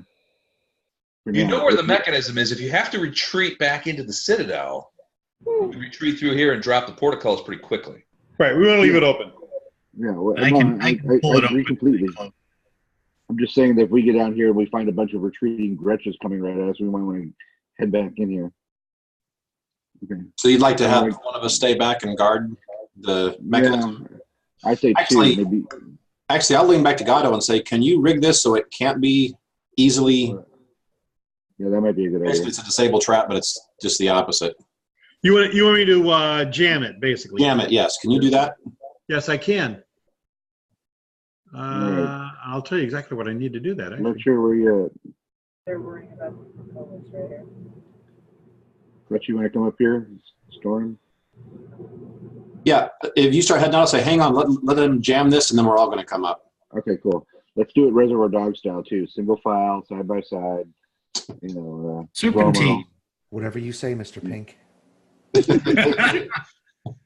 need a 20 or more to be able to do it I want to successfully. be Mr. White. Try it again. All right. Yeah, Gatto, you managed to jam it. I was gonna say before I even finished asking the question, I was like, "Hey, can you?" And he's like, Yeah, he's already got like 2 pieces of wood, a rock, and some gum stuck in it, and he's like, "Yeah, that'll do." All right. So we're gonna come. Are we hearing anything about ahead of us, Les? That's a good question. Give me a perception check. Well, yeah, I'd be happy to give you a perception check. There we go. Whoa, it's getting better every time. Ooh, mine got worse. So, Flashheart, you definitely hear it. I would think probably the rest of you, I don't know that you would. Hold on a second. So Flashheart, you're in front there, and you're wandering up a Storm. Storm's busy looking around at other stuff, but you hear what sounds to be, at least to your ears, the unmistakable sounds of combat battle. You're not sure what's going on, but it's directly ahead of you. It's to the south. All right, I'm gonna do a double move then. I feel like I don't want to see any more of my brothers cut down if I have a chance to inspire them with the said banner and get this party over. So I'm gonna double move as fast as I can down. I guess we're not in turn or in whatever, but I'm gonna head to this next set of doors here. Yeah, so those doors are open, and as you approach, the sound of battle sounds, fighting becomes clearer, and you can also see daylight coming through there. Coming in from out. It's definitely outside light coming in from outside. Right, so I'll let everybody that being where outside light comes from. I'll get everybody caught up here, and then we'll Butch Cassidy and Sundance Kid out these doors here in a sec. The banner might be helpful this time. Yeah, I hope so. I mean, Bowman, we're keep not us impressed. from getting caught in friendly fire. All right. I'll whisper a prayer to Iomade, like, all right. This would be a good time to inspire the troops. All right, here we go. All right, so you just go running to the south. That door there leads to outside, and you can hear battles. But as you go there, give me another perception check. You, Fletcher. Yeah, well, I want to know what these are now. Those are closed doors. Can I roll? But these two doors here are open. Flashheart, you. Gatto, you want to check these doors? You're getting. Who's MacGyver? Gatto's new name. Oh, okay. He's got a third personality? He's got, it's all coming out now. So Fletcher and Gatto, you guys hear this more than anyone. You see Flashheart's focused on the door. He's getting ready to move out there. He's got the banner. He pulls Radiance out. He's like getting ready to run out. You guys can hear in these doors, and on both sides, you can hear, on one hand, Gatto, where you're closer to, you hear the sounds of, like, it's obviously somebody speaking in what sounds like Infernal. Do you speak Infernal? I do not speak it, no. All right, but you've heard it before, and these guys are like, and they're like, they're speaking there, and there's at least two voices going back and forth. Over here, wouldn't it be Abyssal? That's right, Abyssal. It's Abyssal. I speak Abyssal. Because I understand. I don't know that at all. Okay. I understand Abyssal. Me too. You're way back in the back, though, dude. I'm halfway up. You get really good ears. When you can hear something, we'll talk about it. I yelled back to him, hey, they're saying this. They're saying this. Yeah. Where's Fletcher? Fletcher's back there, too. So No. Fletcher... Oh, yeah, Fletcher. Well, Fletcher's right here. Yeah. That's only about 20 feet from these doors, 30, 25 feet. That's true. Fletcher, you hear voices on the other side as well, and doing similar things. These guys seem to be speaking in common, though, and you could hear them saying, all right, get another bolt. We got to get this, get another thing. We got to load up. These guys are going to hit the wall pretty soon. Come on. Maybe we should help take out some of this artillery. Yeah, let's do that. So which door are we here from right We should here? help defend the castle. You don't hear anything out of that door. It's this door The door. and this door. You guys want to hit the doors simultaneously or one at a time? Yep, you guys hit that. Storm will hit this and just defend until you guys finish there, and then come over and help Storm. Fletcher, okay. Are you ready? Right behind you, buddy. I will scream in here. No one expects the Kenebran Inquisition. Okay. You get in there. There's another open door on the other side. These rooms look to be more or less identical. And there's a door, and it looks like a stairway going up into the I already side. hate this castle. I know this is a castle we're about to take back, but it's got too many goddamn doors. All right. All right, here we go. All right, so you run in there and you see a couple of tieflings on a ballista, and they're on a patio that's just outside.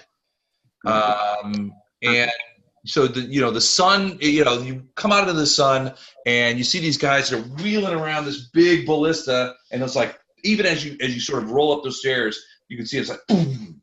And then there's like, all right, give me another one. They've got a whole barrel of spears over there, and they grab another one. There's a second one, grabs another one out and starts slotting it in the thing. And the other guy's like cranking down on the crank to pull the thing back. Hurry up!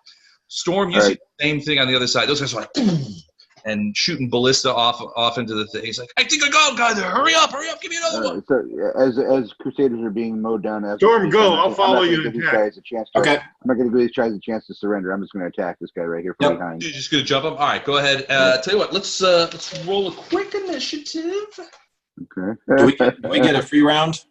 You would get a surprise round. Absolutely, you would. They're looking at the totally other way. Good thing I get that surprise round because I have terrible initiative. All right, Gato got a 17. Clanking around everywhere.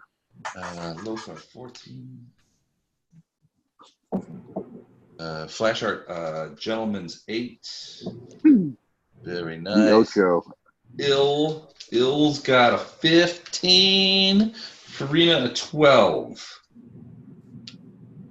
Is there anybody missing? The toilet guy. He's going to sit back. Something's missing, all right. Fletcher, what's yours? What did I miss? Fletcher. 13. Ah, there he is. 13. Okay.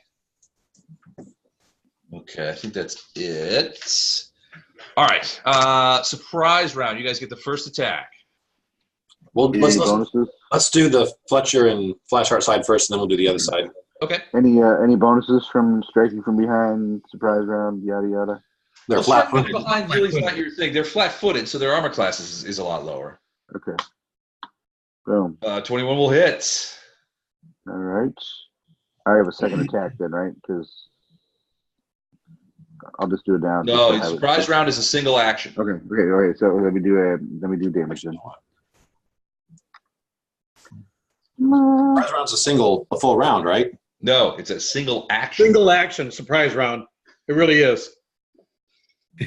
2, 3, 4, 5. All right. Then the surprise. Oh yeah, radius is +3 now, right? Yeah. 12 points of damage. Radiance goes into this guy, and he's just like, what did you do? And he looks back, and he's like, oh. And he looks back, and he's like, who are you guys? Yeah. I didn't expect you. All right, Fletcher, what about you? I'm going to swing at the same guy. He's within reach there, right? Yeah. Oh, the same guy. You're going to try. Oh, yeah. I mean, he's just over the other side of the ballista shaft. I'll just wheel him around on Radiance's blade and push him towards Fletcher. Yeah. He's like on a kebab right now. I'm sorry, just figuring out my numbers. Okay. Yeah. That's it. Okay.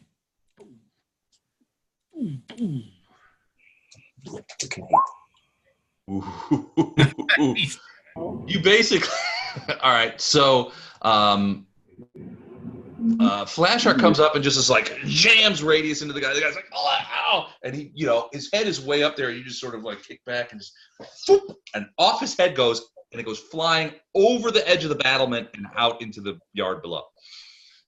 He drops, blood squirting out everywhere. This other guy looks at you and is like, he's got like the crossbow, the big ballista bolt in his hand, and he doesn't know. He's like frozen. He doesn't know what to do.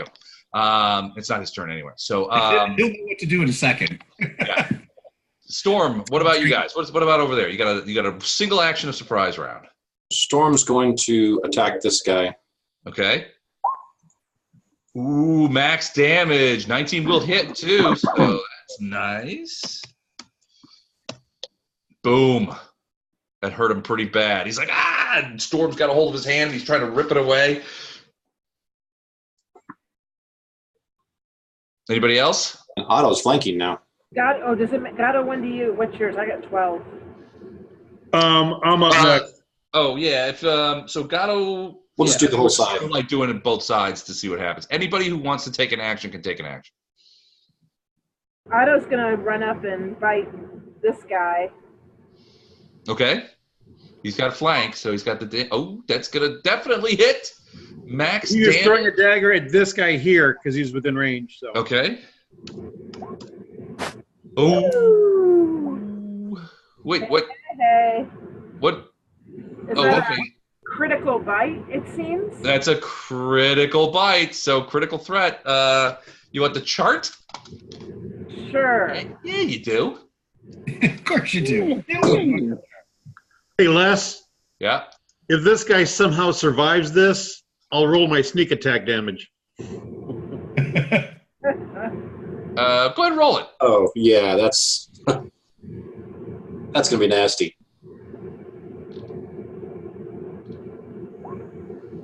+2 bleed. 4 + 2 bleed. Oh, wait, that's 8-sided. Hold on. Okay. I'll hold on. Okay, 5. 5 + 2 bleed. All right. Piercing.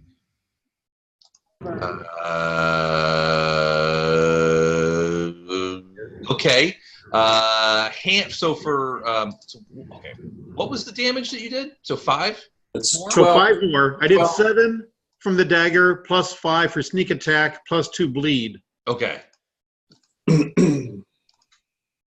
Okay. So another 7. Because I couldn't move. Bleeding. All right. So the critical is hand wound, double damage, and 1d2 dex plus -4 penalties on all rolls using that hand. So Otto got him by the hand. It's just like shaking his hand apart. Double damage and 1d2 dex. Double damage might do him.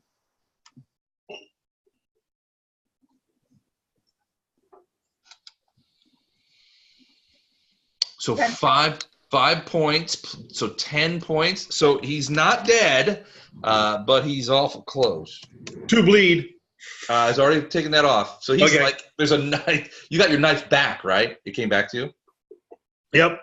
Okay. And so Otto has just got a hold of this guy. He's like, "Arr," and finally the guy rips his, and his hand is just in shreds. Does a 20 hit? 20 definitely hits. What did you shoot, an arrow? Yep. Okay.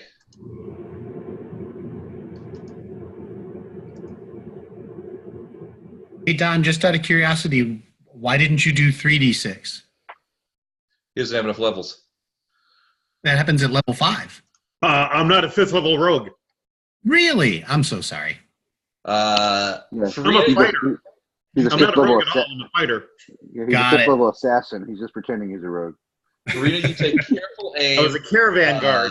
The guy rips his Wink, hand wink. away from Otto. It kind of spins him around. He's already got a knife wound from Gatto, and you just kind of like eye him up with that arrow, and you're like, psh, and he sees it's almost like he sees it coming. Your eyes lock, and he puts his hand up, but it's the hand that Otto is just chewed to pieces, so it's like a little claw, and he tries to stop it, but it ricochets off his hand and goes in his eye, and then you can see the arrow point coming out the back of his head. He sort of like ricocheted into his own eye, and he sort of like stands there for a second with this like very strange look on his face, and then sort of slumps over the top of the ballista. I think you could direct a movie. I do. That was great. All right, anybody else? I'm going to listen at these big double doors to see if I hear anything. Okay. Those double doors are to outside. Yeah. So give me a perception check. You hear a ton of stuff. It sounds like there's a pitched battle going on outside. You hear Right. the clang of battle. You hear cheers of Iomade and Kenebran and Do I hear anything just on the other side of the doors? No, nothing right there. Okay.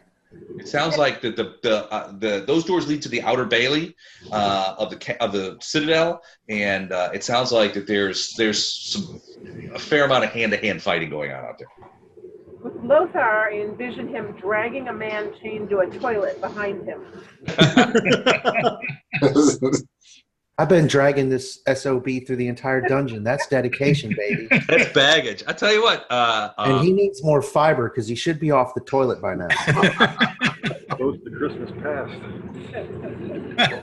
He's passing something, all right.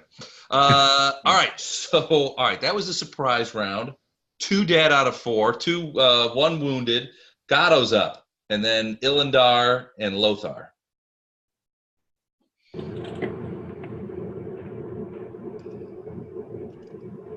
Here, just to here.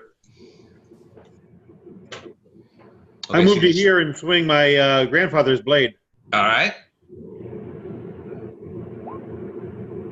19 is a hit, so 7 damage. Won't kill him, but it'll hurt his feelings. Actually, you should still get your sneak attack here because until he goes, he's still flat-footed. Go flat-footed.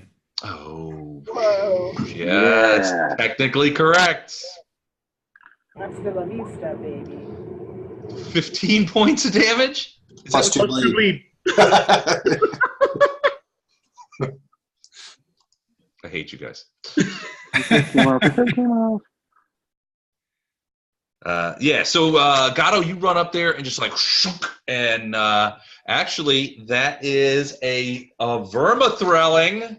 The only person that guy hit that guy was Storm, so that's a vermithrel against Mike. Oh, John is -1.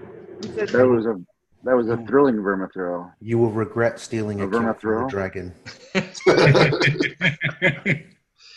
All right, Ilindar and Lothar. Sorry, I thought he had 1 more hit point. Storm.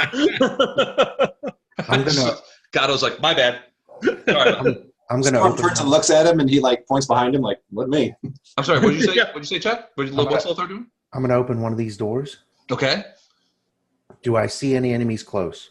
No, actually. So you just sort of step outside into the courtyard a little bit, and you can see that there's various fighting going on. It's not a huge battle, but you do see a lot of the Kenebran guys, sort of in various wedges, kind of fighting these. The people they're fighting with are disorganized, routed. There's tieflings running around. In fact, as you're walking out, a tiefling just sort of runs past. He's bleeding from half a dozen wounds. He just kind of runs by you. He doesn't seem to have any weapons. It's a blowout. But you do see that there's a fair amount of fighting. Most of it is going on off to your right. I'm going to tell Siggy to be careful, but to go find Baru and bring him to me. Go find Baru. All right. So Siggy's like, it flies up into the air. You doing anything else? Did you just make my owl sound like a chicken? Yes. Yes, we did. It's a rare chicken owl. Chicken owl. They're really prevalent in the world. You will regret that more than stealing a kill from a dragon. I will go and find Baru. At least he's not Cockney. All right, go get those. I'd pay extra for a cockney owl. That would be awesome. He kind of flies back. He's like, "Hello, love. Just had a mouse." You what, mate? A clockwork. You what, mate? Clockwork all right. So, cockney mouse, yeah. Lothar, are you doing anything else besides that? No. I figured I opened the door, I moved, and I instructed Siggy. That's probably all I got. That's a lot. Okay. Ilindar and Storm. Storm, you're just standing there with your, your dragony dick in your hand, waiting because you were going to fight this guy. And Gatto just sort of like ran up, and was like, kind of runs off. You just killed him in front of you. What can she see from up here? Can she see over here? You can see, well, not really. There's a wall sort of there. These balconies sort of like flank the thing, and they flank the front door, and they're designed to sort of like look in different directions. So you could sort of see what's going on over there. You're open air now, so you could, if you wanted to, you could fly over there. But you also can see sort of the wall that you guys are standing on is not very tall, maybe 4 feet. and it does have crenellations in it, so that these guys can move the move the ballista, and you can see that there's everybody on that balcony can see that there's a fairly solid pitched battle going on in the courtyard. And How far is it down to the ground from here? About 12 feet. Okay.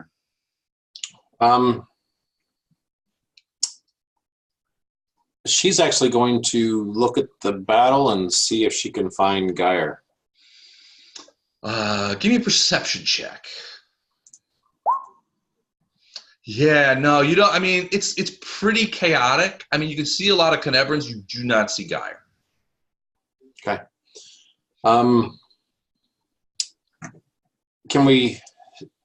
Can she see back here? Is there anyone manning this? Not that she can see, no. It's just these front two? Yeah, as far as you can tell. Yeah, those little ones are sticking out as well. They do have ballista on them, but there's nobody back there. Gotcha, okay. They look like they've been abandoned.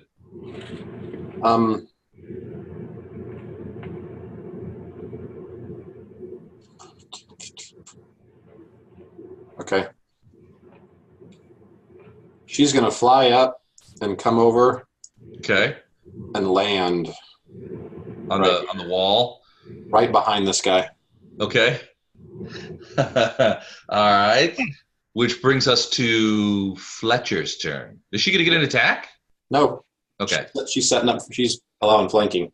All right. She's allowing flanking, and he's still flat-footed. So Fletcher. Lovely. You're up, bud. Just to make sure this goes well, I'm going to go into rage. Okay. Oh my gosh. Get him, Death Flat-footed and rage. And make sure I hit. There we go. He's using his rage. And actually, sorry, Ilandar's coming out to join Lothar. The ballista guy, Okay. I hope the ballista is going to like stick it in his own throat. Oh, freaking heck. Oh, no. Let's roll to confirm. That's an unconfirmed fumble. So you took a swipe. It is not a fumble. You did not fumble there. And I can't do a second attack now, right? Nope. No, but he does pee on himself. I was going to say. And I just sense Storm rolling her eyes. Yeah, she's. Oh, my God. Got all Farina. excited.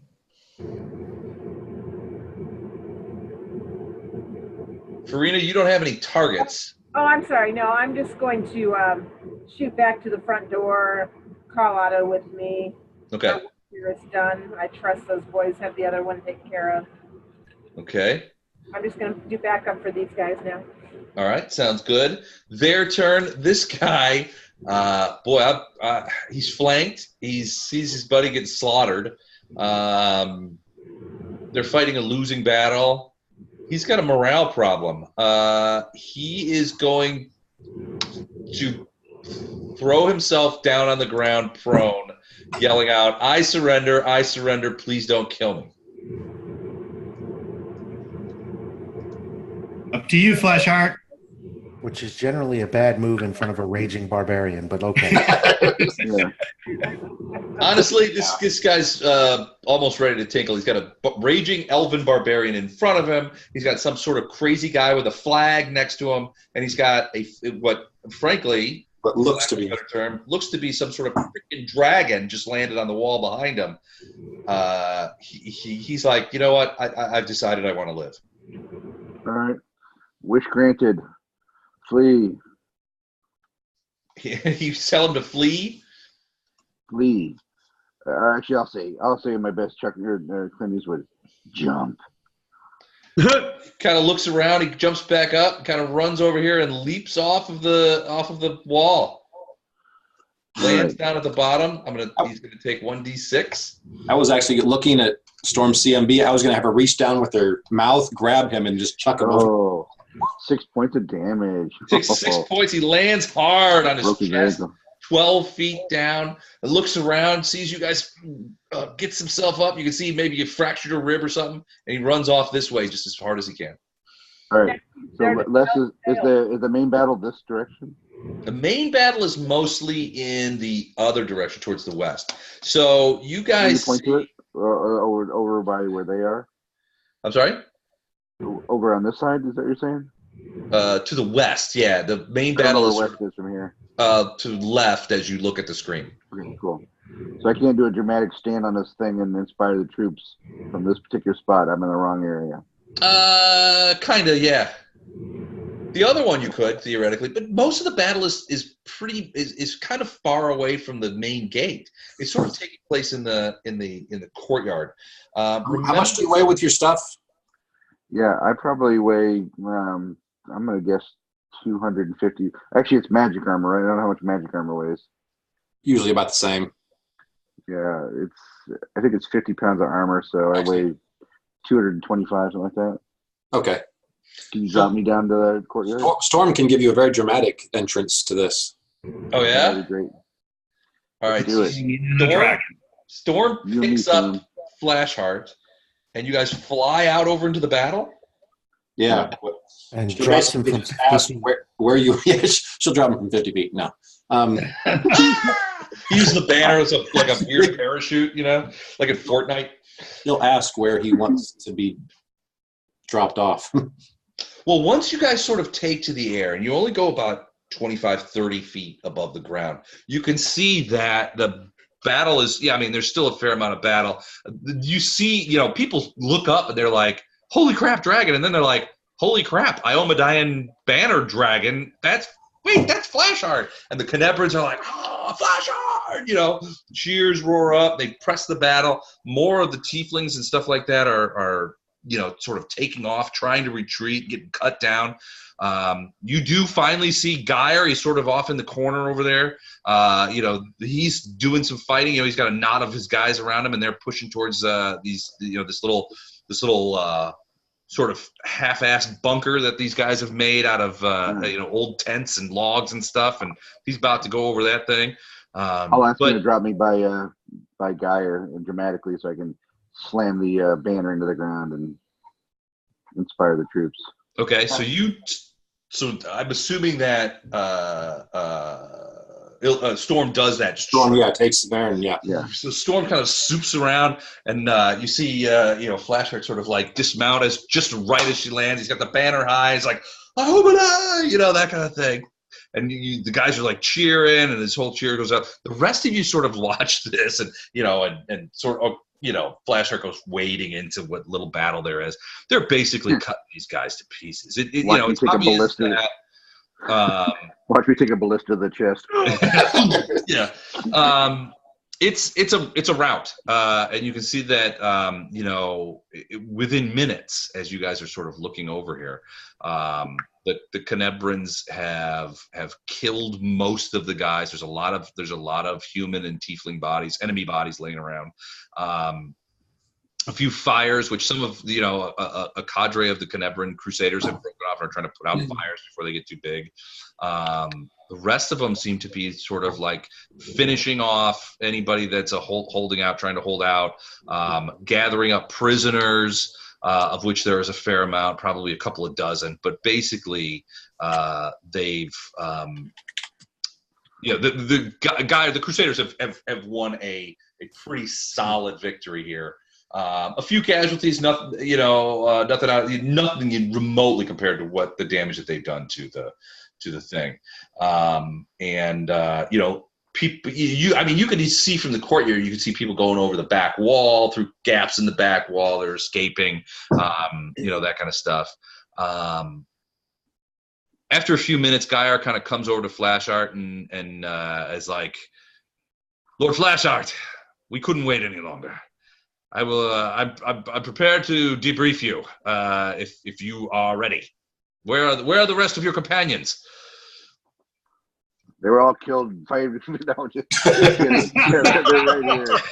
Flashheart reaches out, grabs Geir. It's just you and me now. So, Geir, No, I'll say that the Staunton Vein is dead. The banner is recovered. The defenders inside are in disarray and fleeing as we speak. And the fellowship is mostly good, though we're missing a key member of the team. That we're going to have to. It's going to be critical that we locate him because he might be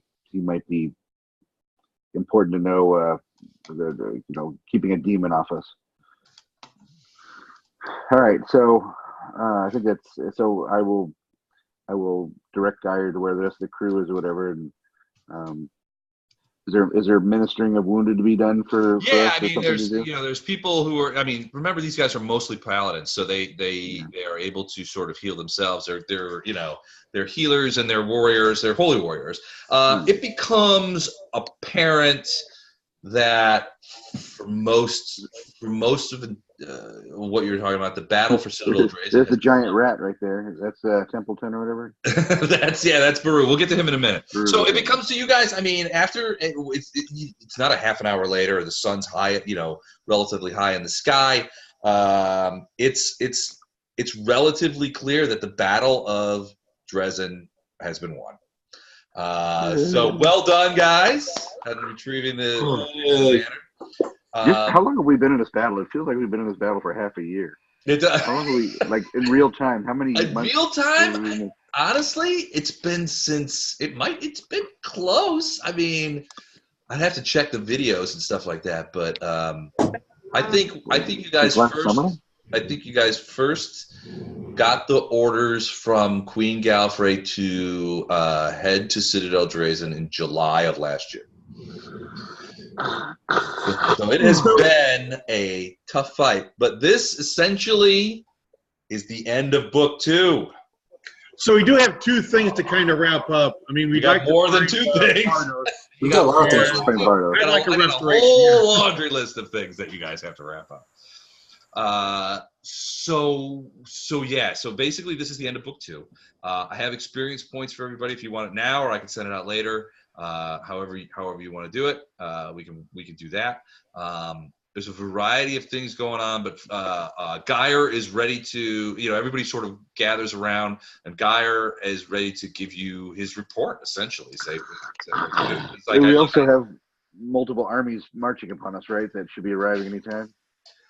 Yeah, so you've got a couple of groups of people who are on their way. At least that's what Valentin said.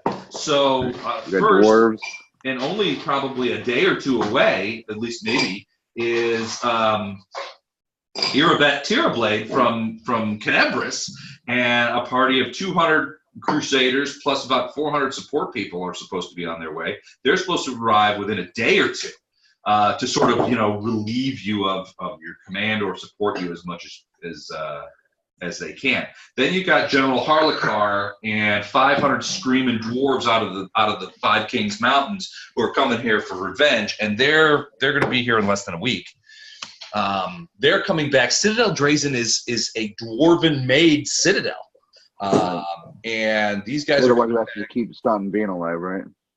Well, yeah. I mean, they were like, we're on the way. We want it, but we want Vane, and we want him alive. So because we're going to 2 out of 3 ain't bad.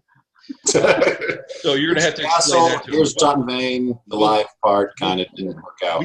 We can deal with that in a minute. But you've got a couple of things happen. So Geir basically says, look, I know you guys told me not to attack, to hold the hill, but we had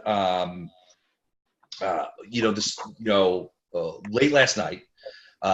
He'll say, look, we fully intended to follow those orders, but conditions changed to the extent that we saw opportunities that we felt were too good to pass up. And he goes on to outline. He says, look, we've been watching the siege balconies where they had the demons and stuff like that. We've been watching the watchtowers.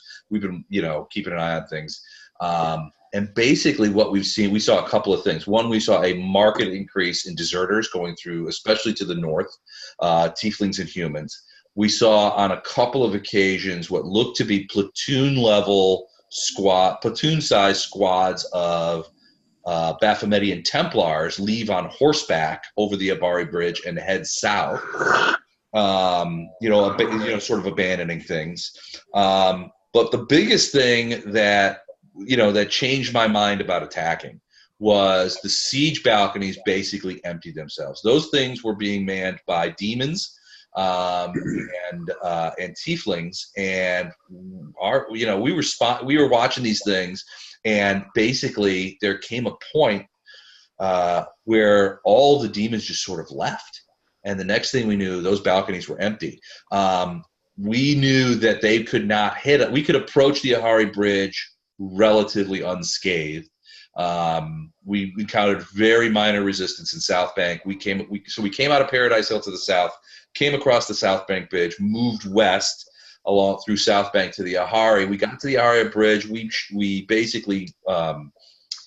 just basically knocked out the few defenders on the Ahari Bridge with archery and walked into the Citadel unopposed practically. There was a token resistance at the Ahari Bridge, and we walked past the watchtowers into the Bailey of Citadel without any, and then attacked the remaining soldiers camp, the Dretches camped here. All right. Well, unless you expect us to court martial them, good report. Okay. We won't kill you at this exact moment.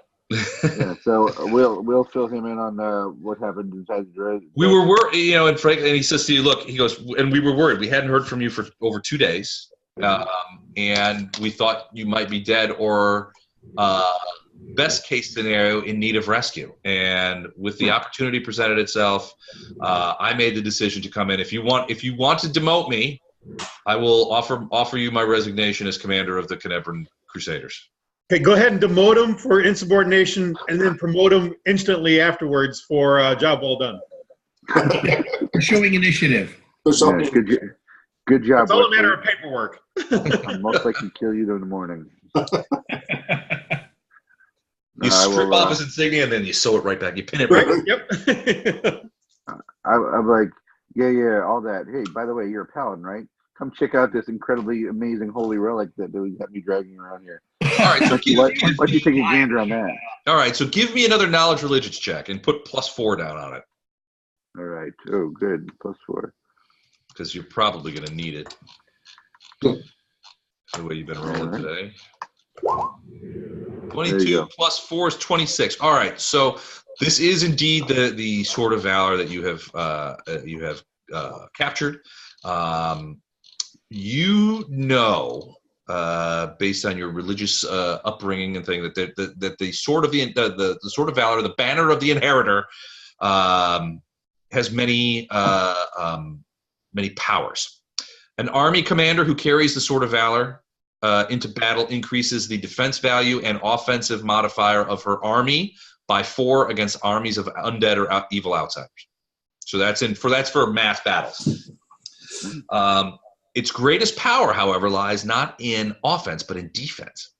When mounted firmly upon an interior wall in a visible public place, either castle or keep or what have you, the Sword of Valor creates a 10-mile radius area that bars demons and those who worship demons from using teleportation, spells, and effects, and imparts on such creatures a -4 penalty to AC and all saving throws in a 10-mile radius. We need to put this thing up like right now. Yeah, like right now. I agree. So we're heading right back into the Citadel and asking him to bring a couple squads of paladins to help mop up any resistance or looters that are in there. Okay. And let's go mount this sucker right now. All right, so you just go back in one of the main halls or something like that. You just get it mounted just as quick as you can.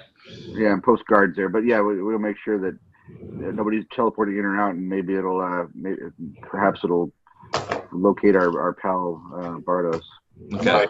That'd be great. All right, and that's not all. Once per month, while the banner is mounted to the wall, a worshiper of Iomade within 30 feet of the banner can use it to summon a planetar that will protect the banner and the surroundings for an entire day.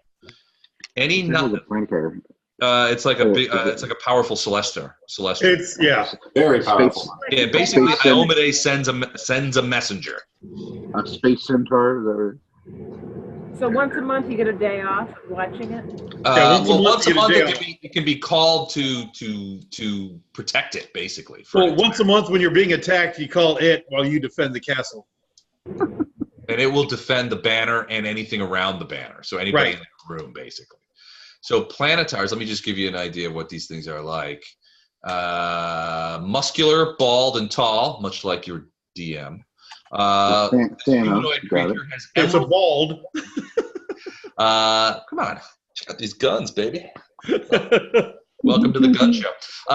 This humanoid creature has emerald skin, much like your DM.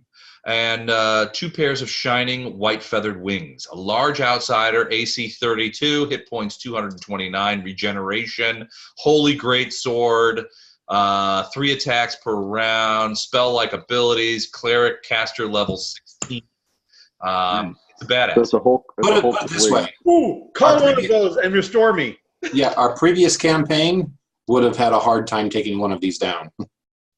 Wow, okay. Yeah, it's a badass. And finally, the last power of the Sword of Valor is that any non-evil creature that sleeps within a 1 mile radius becomes immune to fear effects from demons and demon worshippers for 1 day. So as long as you sleep in the castle, or within a mile, or even in the town, you are immune to fear effects from demons and demon worshippers for the next 24 hours. All right. So we'll mount the sucker. I'll ask Geir to give me some of the holy boys to consecrate the grounds where everything's been I'm sure unconsecrated or evil, and start getting this place. The holy rollers up and running and their bonus powers working. You get that thing up on there, and it's like the whole environment changes. Where before this place was filthy with demons and evil, now it really feels like that this has changed things for the better. Like this is nailing up putting up the Sword of Valor, the banner of Iomade, really sort of cements the idea in everyone's mind that the Battle of Drazen has been won, and there's a change has occurred, a permanent change. Huzzah! About that time, Siggy shows up with a rat in his mouth, in his claws. I mean. All right. So It's I'll have Baru. him. Yeah, I'll have him put Baru in my hands, Okay. Who's gonna break it to him? and then I'm going to cast. Well, it's not a spell. It's an ability. Okay. So what ability is it? Speak with animals. Speak with animals. Okay, hold on a second. About what? You? All right. Wow. Speak with animals. You can ask questions and receive answers. 1 minute per level. Spell doesn't make them any more friendly than normal. Wary and cutting animals are likely to be terse and evasive. Stupid animals make stupid comments. If an animal is friendly towards you, it may do you some favor or service. Okay, so so Baru is like, do you say something to him? Yeah, He's just squeaking away. I'm going to ask him if he senses Bardos anywhere near. My master, I do sense him. He is far away. I don't. I have to understand that sensing the presence of my master is quite different from being able to communicate with him. I cannot communicate with him, and haven't been for days. Haven't been able to for days. I've been waiting for you to come out of the Citadel so that I may rejoin you. I didn't know that you had come out of the Citadel because apparently my master is not with you. But I am still, it's hard to explain, in contact with him. Although we can't communicate, I do know that he is alive, and I do have a sense of the general direction in which he is. And my understanding is that animal familiars, he can sense his human as long as they're on the same plane of existence. He's on the same plane. Okay, so what direction? To the south and west. It's as far. I couldn't tell you distance. It could be a mile. It could be 100 miles. I don't know. So, but we know that to the south and to the west is what are those people? So yeah, the Templars. So The Templars. people have been saying that the Baphometian Templars, they're called the Templars of the Ivory Labyrinth, that their headquarters in what's called this entire region is called the Marchlands. Their headquarters is here, and that headquarters is somewhere to the south and west. So that's, I mean, when Baru says that, that jogs in your memory. Is like, well, maybe they've got it. I'm going to explain to Baru that we don't know exactly what happened, but that he is changed and gone, but that we're going to try and go find him. I would like to come with you if I may. I can tell that He's still alive, although, like I said, I can't tell you his condition or whether or not he's wounded or anything like that. But if I do know that he's not dead. If he was dead, the connection between us would be severed irrevocably, and I would return to being what in the sort of Flowers for Algernon way. I would return to being a normal rat. Right, and We I'm going to definitely ask. want to take her with us because help us find her. Well, yeah, Find of her, course. find So him. I'm going to ask him if he'd be willing to travel with me in a pack in one of my bags. I would indeed. I would be happy to. And then I'll find out what it is he needs to eat and all that other kind of stuff so I can take decent care of him along the way. A teeny bit of cheese would go down nicely right now. Okay, we're like in the wastes, dude. You're stretching, I think, for cheese. That's okay. They're okay with raw flesh too. So. Or raw flesh, yes. If there's a nearby corpse, perhaps a corpse slathered with cheese, that would be perfect. Corpses we have in abundance, as long as you have a taste for tiefling. I enjoy tiefling as much as I enjoy human flesh.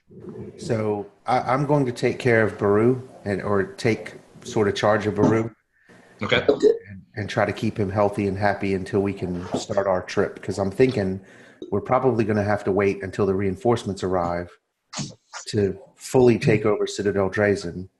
And then we can head off towards the Ivory, whatever those guys are, to try and find.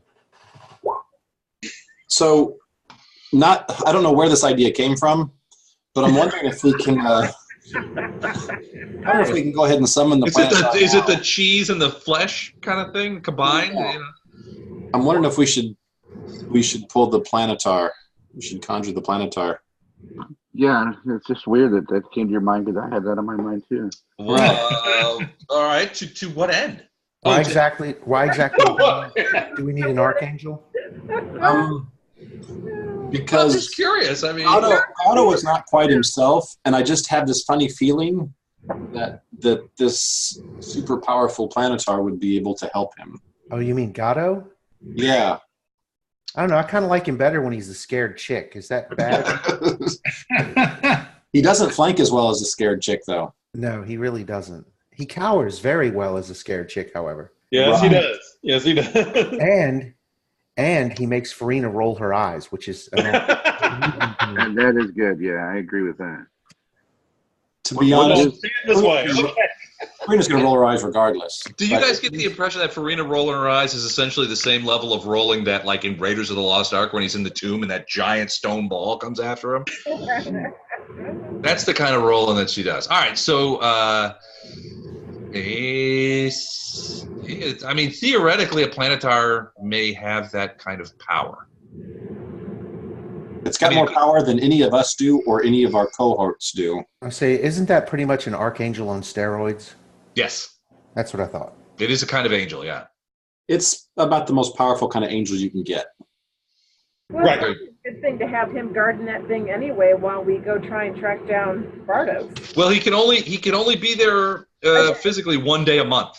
He'll only be there once for one day, but It'll cover us some while everybody runs away and they clean up around here and. Right. Yeah, we just got to put up, and this Citadel is not completely vacant yet, so this would be a good thing to have him guarding it. And plus, like I said, if he could help Gatto, then that's and that's then we've got our paladin army to help clear any remainder of the whatever, clean up the Citadel. Within a couple of days, we should have the reinforcements from Kenebran. And what was it? Within a week is what you said? Yeah, the dwarves. Mm-hmm. And I think we should be gone by then. That way someone else has to give them the news that. Well, I was kind of thinking we need to wait to speak to the dwarves because I was going to try and diplomatically ask them if it's all right if we took the stuff out of the dwarven tomb. I remember. To use for our benefit. Yeah. Because there were some pretty powerful magic items, if I remember correctly, in the dwarven hero's tomb. Yeah, that was. We pretty much desecrated the tomb. Yeah. No, I put the tombs back together and reconsecrated them. Yeah. We didn't take the stuff. I thought we did take it. No, we left the magic items. But the thing we talked about was that I was going to try and speak with the dwarves and ask if they would realize the usefulness of allowing those things to be back in circulation. So we could use them to, help them. Yeah, well. as opposed to leaving them in a tomb with a dead guy. Forgot all about that. All right. I was just hoping it'd be cool to be gone so someone else can tell him, oh, yeah, the dwarf you guys weren't alive, he's dead. And beheaded. Now, wait a minute. When was he beheaded? That was Gatto's work, I believe. No, I think No, that we was kept part him of the intact. combat. I thought Was we it? talked about it and didn't do it because he might Yeah. have. Yeah, I thought we just Well, killed Yeah, him. we didn't do it. No. What we did was we left him intact, but we bound him hand and foot and gagged him Right. just in case he found a way to come Right. back to life We because he didn't had behead that him unless ability. during combat. Yeah, plus if they have priests and they're really serious about the justice thing, they can raise him or resurrect him, make him stand justice, and then kill him again if that's what they want to do. Actually, you know I what? don't know. Getting a devil to pay 10 grand of diamond dust getting a dwarf to pay 10 grand of diamond dust to kill him again. Actually, you know Justice what? has been served. That's a stretch, man. Well, if Actually, they you know what? choose not to, it's their choice. Not that I know these things, but maybe this this angel can also raise dead as well and fix that problem for us too. Yeah, hey, can you raise this for evil guy for us? Can you fix our friend and raise this evil guy so we can stand trial? You're just here to guard the banner, man. Big favor, bro. Les, are you dazed? No, I'm looking at the Planetar spell list. Okay. Just check. Look up at the spell-like abilities. I am. What's that? Is there any reason we should wait for the dwarves? I mean, is there? Other than getting the magic items, no. Well, we got a problem with Bardos. I think we should- Bardos is here, but we don't know how Yeah. much. We got to find Bardos. So I think, can we do a locate person spell? Well, we're and going to sleep on that. The thing Yeah, about let's it get is, Christmas now that over. we've posted the banner, Bardos can't come back here. I mean, meta, we know, right? He can't come back. Right. Well, we don't know if he's. Yeah, can the Planetar do that for us too? Oh, and by the way, I'll try everything I can. It's not that often that I get, something that's umpteen times more powerful than our whole party combined on our side. Well, So every you guys 30 are going to days, summon this Planetar? Sure. You said once a month, right? One day per month. That's 12 wishes a year. I don't know about wish, but Still I think wishes, well, yeah. I know, but But you it's- guys have just put a lot of your hopes and dreams on this one. Well, all right, one but creature. keep in mind that the Planetar's job, the summoning job, is basically, hold on a second. Once per month while the banner is mounted, a worshiper of Iomedae within 30 feet of the banner can use it to summon a Planetar to protect the banner and its surroundings for one day. Now, that's the job he's supposed to do. Now, you guys might be able to impress upon him, like fixing your friend and maybe asking some questions, maybe even raising dead on an evil guy. But that's going to be a one-time shot. You're not going to be able to call this guy up. no. Yeah, this is just for us Yeah. right now. Oh, we need a flame. We need an earthquake. So let's call the Planetar up. Well, no, because we won't be here. We're leaving here after this, so this would definitely be a one-time deal. Well, where are you going? Off to find Bardos. Yes, Bardos. Bardos. All right. So if you guys are going to summon him, the banner is mounted, and the full panoply of its thing. I mean, the 10-mile radius thing is in effect. Every and you're guessing that every demon in Dresden, even in the town, any demon anywhere near here is either been slain or could feel the power of the banner rising Is running away at the top of and top speed. scatter. Well, they probably would have tried to either teleport out of here. You can't teleport out anymore. Well, but they would have felt that this power was rising up. Right. So it doesn't happen instantly. So they would have, if they were outside of if they were in the Citadel, well, But shit, we're gonna get gone. what those guys told you was that all the demons had already took off. They probably felt a disturbance in the force, frankly, when He grabbed the banner and began to use it in general. Now, using it as a shield around your arm, it's maybe a 60 to 100-foot radius where this power is, which would have allowed, but certainly the demons would have been able to sense that, and they would have been like, holy shit, it's time. I'm out of here. And that's what, I mean, some of the captured guys will tell you is like, the demons, we were just, we were getting ready to fight. Everything was normal, and then all of a sudden the demons were sort of like looking at each other, and then boop, boop, boop, boop, boop, boop, everything they all disappeared. They all took off. And then the Ivory Templar guys started leaving, and then the next thing you know, we've got a whole army of Crusaders from Paradise Hill in our show. So it was like sort of the stair-step effect that started when you guys retrieved the banner down in the basement. Right. Yeah.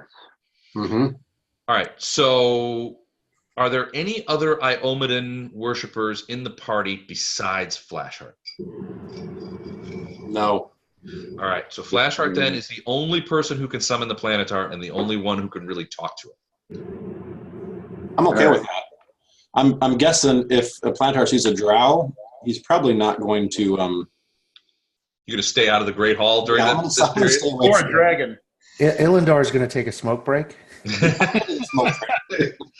Dark's outside like. You look outside. I'm not just outside the castle. I'm over in Paradise Hill. I was just making sure I didn't drop anything over here. All right. So, I mean, what are you going to do? So one thing, from what I'm hearing is that you want to ask the Planetar for a couple of favors. The first one is to cure whatever it is that's ailing Gatto and causing him to have some personality shifts. The second thing is you are going to ask it to bring Staunton Vane back so you have a live prisoner to hand over to the dwarves for trial and execution. And also for information on basically what they were doing, so we can further Iomede's will here. Okay. I'll tell you, between us insiders, I think that whole Raised Dead is going to be a tougher sell. Staunton is a demonstrably evil guy, and you're basically just sort of bringing him back to hand him over to dwarven authorities for trial and execution. I don't think I don't know he's going to do that. That's the second part. The primary part is to fix Gatto. Yeah, I don't think the whole Staunton thing. I mean, I get it. The dwarves wanted him alive. It didn't happen. I think they'll get over it. Yeah, they will. They have the technology. They can do it. Or the magic ability, Right. Yeah. Again, 10,000 gold piece gem. That's going to be hard. That's a hard sell to a dwarven general. Well, if they choose greed over what they wanted, then that's all good too. Okay. All right. So, all right. What do you do? All right. I guess I got to go rub the lamp. Rub the lamp. Yeah. So you go in the room. Who else is going to be in the room now? I hear Ilendar and Storm. He's rubbing the lamp. I'm not in the room. I think Lothar should be with me, right? He's rubbing one out. He's a holy man. Yeah, but Lothar is a cleric of. I don't think his plan would freak out about that. I would assume Erastil and Iomade are at least on allied terms. Yeah, absolutely they are. Friends, even. The Planetar doesn't work specifically for Iomade, right? He's an astral being that... No. Oh, no. He absolutely 100% does work for Iomade. Yeah. Okay, I thought he was he can only be summoned. I mean, it is like he is a Planetar of Iomade. He can only be summoned by a worshiper of Iomade in the presence of what is absolutely a major artifact of Iomade. Yeah. So, yeah, I mean, I can be there with you. That's what I'm saying. Yeah, Iomade and Erastil are not enemies by any stretch of the imagination. Right. Friendly face, and when Flashheart goes sideways on something, you can ring me in. Anybody else going to be in that room? I'm not going to be in that room. Otto, Farina? I'm not particularly interested in being in the room either. Gatto is. Fletcher? I would be curious. I'd probably hang about. Okay. Do you have a deity? I do not. All right. So Are maybe you looking for one? They got pamphlets. I'll tell you what. If you were to convert, that might certainly put the Planetar in a good mood. So wait a minute. Is the Planetar going to show up in black pants, a white shirt, and a thin black tie on a bike? Yeah, they might. He's like, Let me talk to you. we want to raise this dead guy. Here's what we're prepared to offer. What? We're offering Fletcher. Fletcher's coming over to the ball. We got an elven barbarian here who wants to come to a human deity. Gatto will be there. All right, Gatto, Fletcher, Lothar, and Flashheart. All right. All right. So I will. Once the room is cleared, does Geir want to be here or no? He didn't want to be here. Oh, absolutely. Geir would love to be there. He's an I was Iowa gonna man. say, And, yeah. any of the army would probably love to be in there. Yeah. Yeah, In fact, he'd probably bring probably his senior guys. Yeah, I say let him bring his senior folks to at least witness this holy miracle here.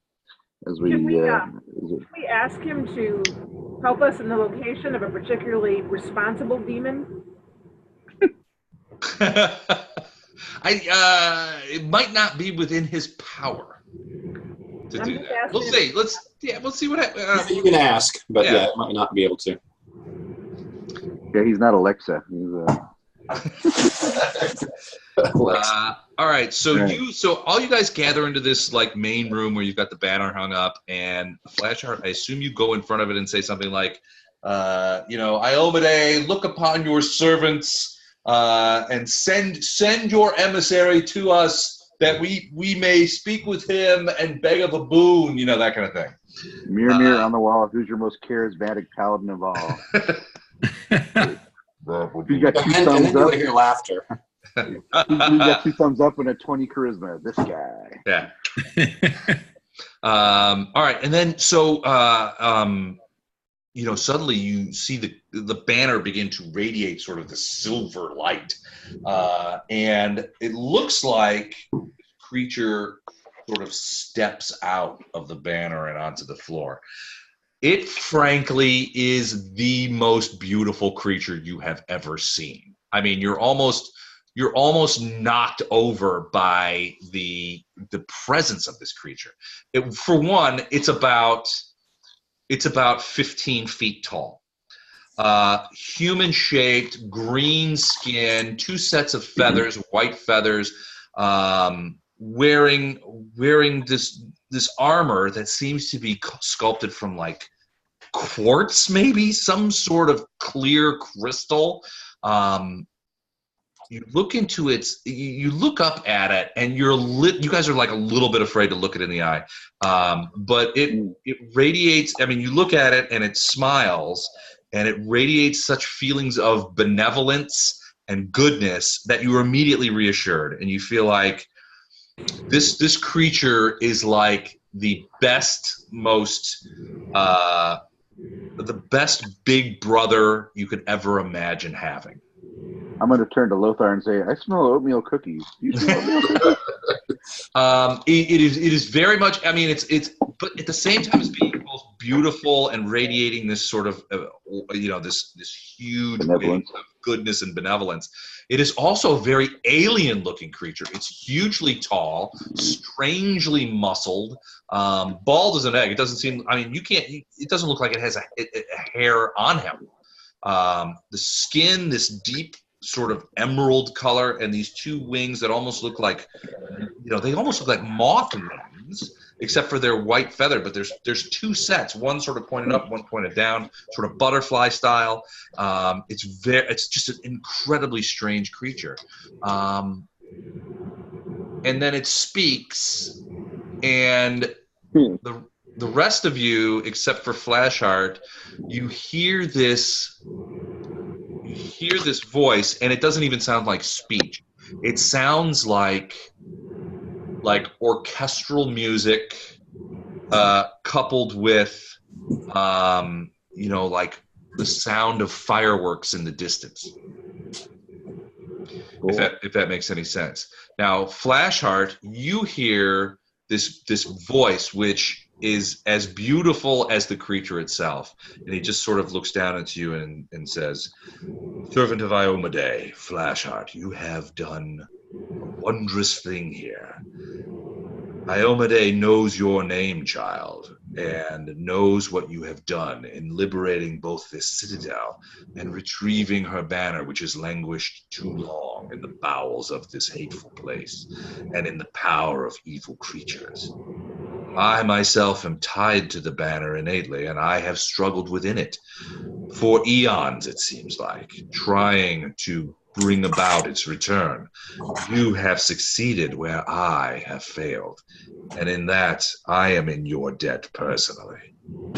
Ask your favors that I know from your mind Say them out loud so that I may judge them and determine whether they are worth fulfilling. Thank you, noble. Okay. Noble, Wish. Okay, don't start with a lottery one. yeah. Make that like Thank number you, 2 or O 3 noble. on the list. Thank you, O noble. I'd like 2 more wishes. Granted. All right, 2 more. What can I call you at this time? Can I call you Les? What do you want us to call you? I have no name that your mouth could form. You may just refer to me as Iomedes Emissary or Emissary. All right, Emissary. Thank you for appearing here. It's because of much sacrifice from a great many people who are not here today to make this happen. But we are grateful to have served nowadays and the interests of this world as best as we could. So, that all said, let's get down to brass tacks. That all said, Yeah. we've got a few requests, and he pulls out a scroll. He's like, I'm pulling out a Circuit City receipt right now. It's damn long. Or a CVS receipt these days. Yeah, what were you buying? Pleasantries. Here's what we want. Brass tacks. Okay. So, first of all, one of the members of this party, the Fellowship of Unwitting Participants, has gone missing. We believe abducted or overtaken by the demon. What was the demon's name? We just know it was a shadow demon. Yeah, I don't know if you ever knew his Yeah, we name. never knew. By a shadow demon. We thought it vanquished, but it seems to have captured him in some way, and he has now disappeared. And we fear for him and fear what harm or mischief making they can do unless we retrieve him. Your fear is justified. Your friend, Bardos, comes from a very different place from all of you. His birth and upbringing were very strange and otherworldly. In many ways, he belongs more to the planes than even I do. He is known to us. He yet lives, but his life is in danger. I cannot tell you where exactly he is, but I can tell you that he yet lives and will live in the foreseeable future. The limited vision that I have of the future tells me that his life will remain on this plane. His soul will remain here for the future that I can see. Is there any knowledge you can drop on us? Any clue? Anything that we can start a journey to recover him? The place where he is now is protected and hidden, shielded from me. I cannot see into it, nor could I see out of it were I inside of it. I know that he yet remains in the world wound. He remains relatively close, within 20 leagues of here. 20 leagues, okay. But beyond that, I cannot say. All right, Beyond that, the vision is blocked from me. All right. So before we blocked the teleportation, the demon got him out. And now we got to find said demon. Okay. Well, any other questions about Bardos you want to ask? I can tell you one other thing. Not about Bardos, but about the demon that took him. Eustoriyax is his name, and he has been a denizen of this plane for many, many decades. Unwilling denizen of this plane. He no longer his spirit no longer tarries here. He is not on this plane anymore. Interesting. So it must be a side, some other thing that's captured them. Before we get to some of the other party needs, one question that occurs to me to ask is: we feel we've vanquished all the most evil foes that reside in Citadel Dresden, but do you sense anything else that we've overlooked in some hidden nook or cranny that must be dealt with before they declare this place safe? When you took up the banner and retrieved it from the clutches of Eustoriyax, I came awake, and my presence became known to these demons. They are somewhat sensitive to the presence of greater beings, as I am even more sensitive to their presence. They are, while evil, they are not stupid, and they departed hastily, knowing that us were coming. There are no demons. There are no demons yet within the Citadel, nor within the effect of the banners of. And it's weird. He refers to himself sort of in the third person. Sometimes he says banner. Sometimes he says sword. Sometimes he says I. You get the impression that he and the banner are somehow inextricably linked from a spiritual standpoint. Sure. Yeah. But he says that there are no more demons within the area of my influence. Yeah, and I think we got the gist of the demons. I guess I was hinting around, is there anything else lurking nearby that we need to know about? There's undead, there's dretches, there's lots of other little creatures wandering around.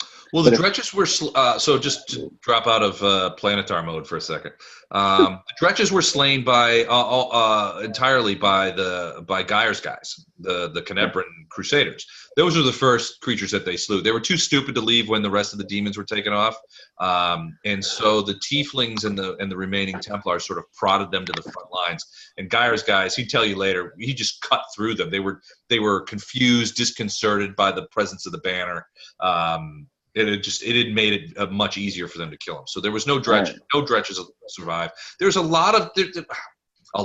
There's probably 40 or 50 tieflings entirely that have been captured. A weird thing that Geir would tell you is no Baphometians were captured.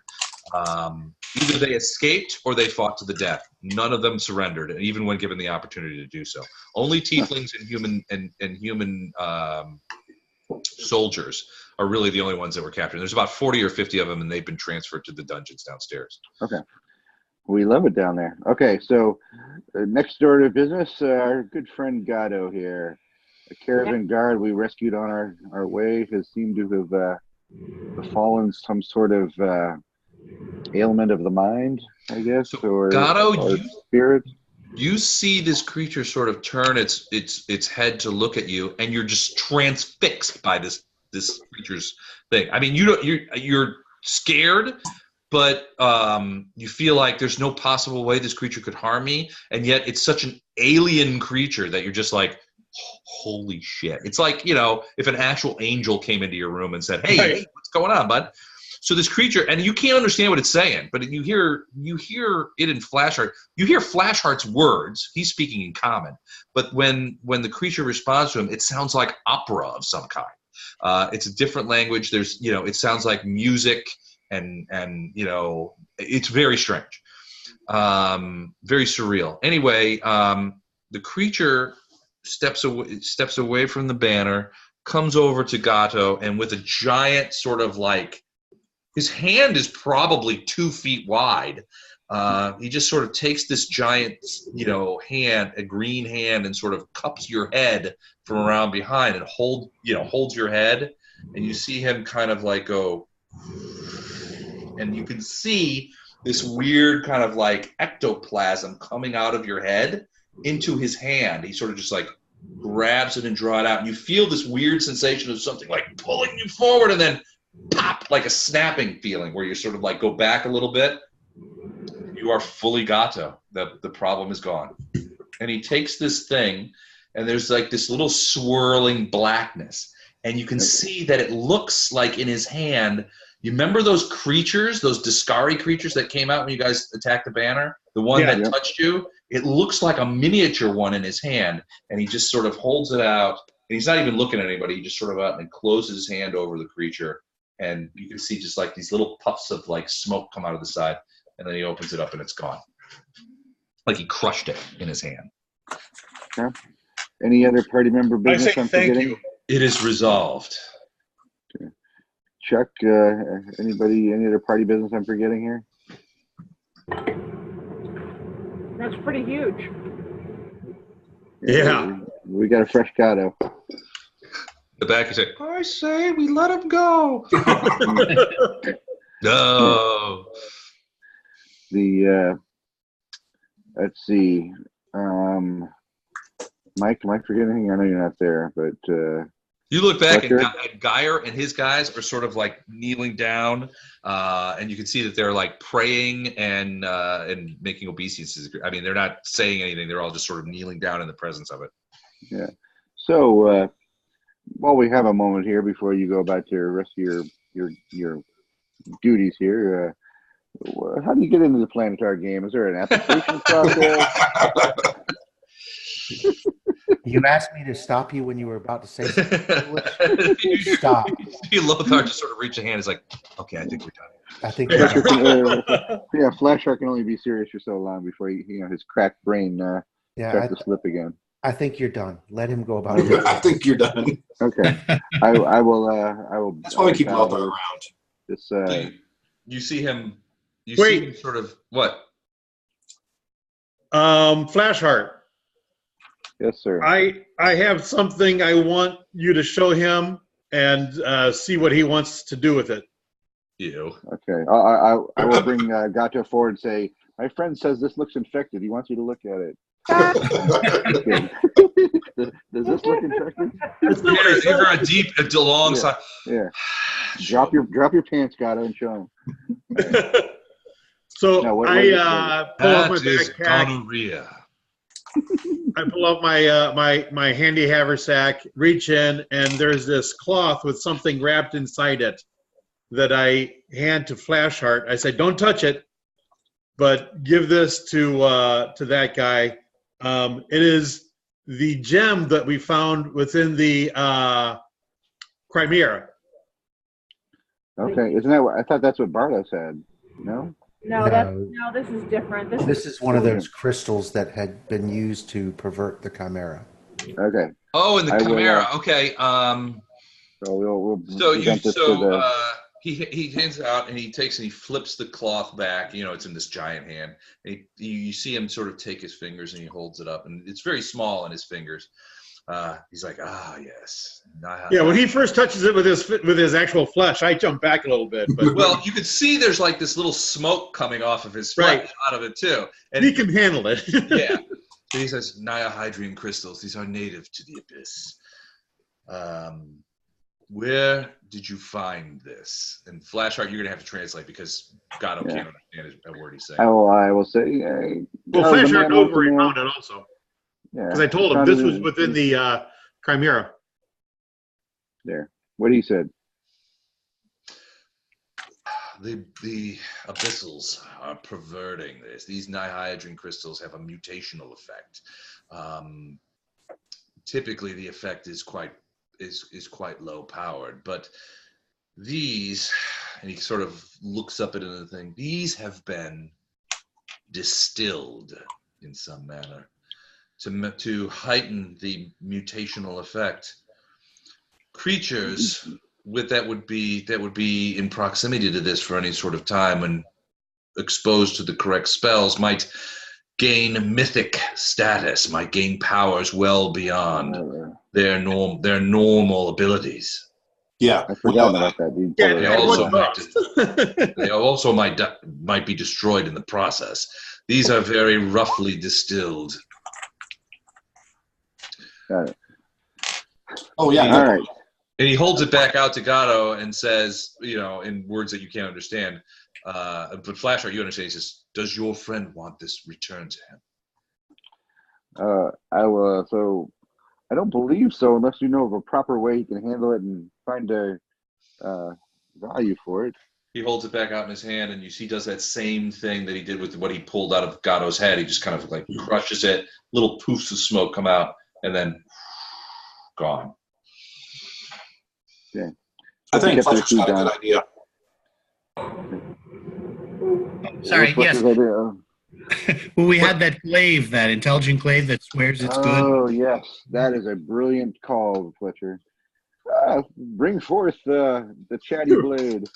The chatty blade. Bring forth the chatty blade. Hold on. I'm writing that down. You need to write that down, Les. I'm writing it down. It'll be on Twitter tonight. The sad thing is the Planetar has this like raised eyebrow, but the rest of the party knows exactly what we're talking about. Oh yeah. Bring forth the chatty glaive. Bring forth the chatty glaive. All right, so this is the glaive that you took off of Staunton, right? Yep. Right. Yeah. It said, "Hey, I'm one of the good guys." Yeah, he tried to make me look like a bad guy, but I'm a good guy. Right. So it didn't make sense to us.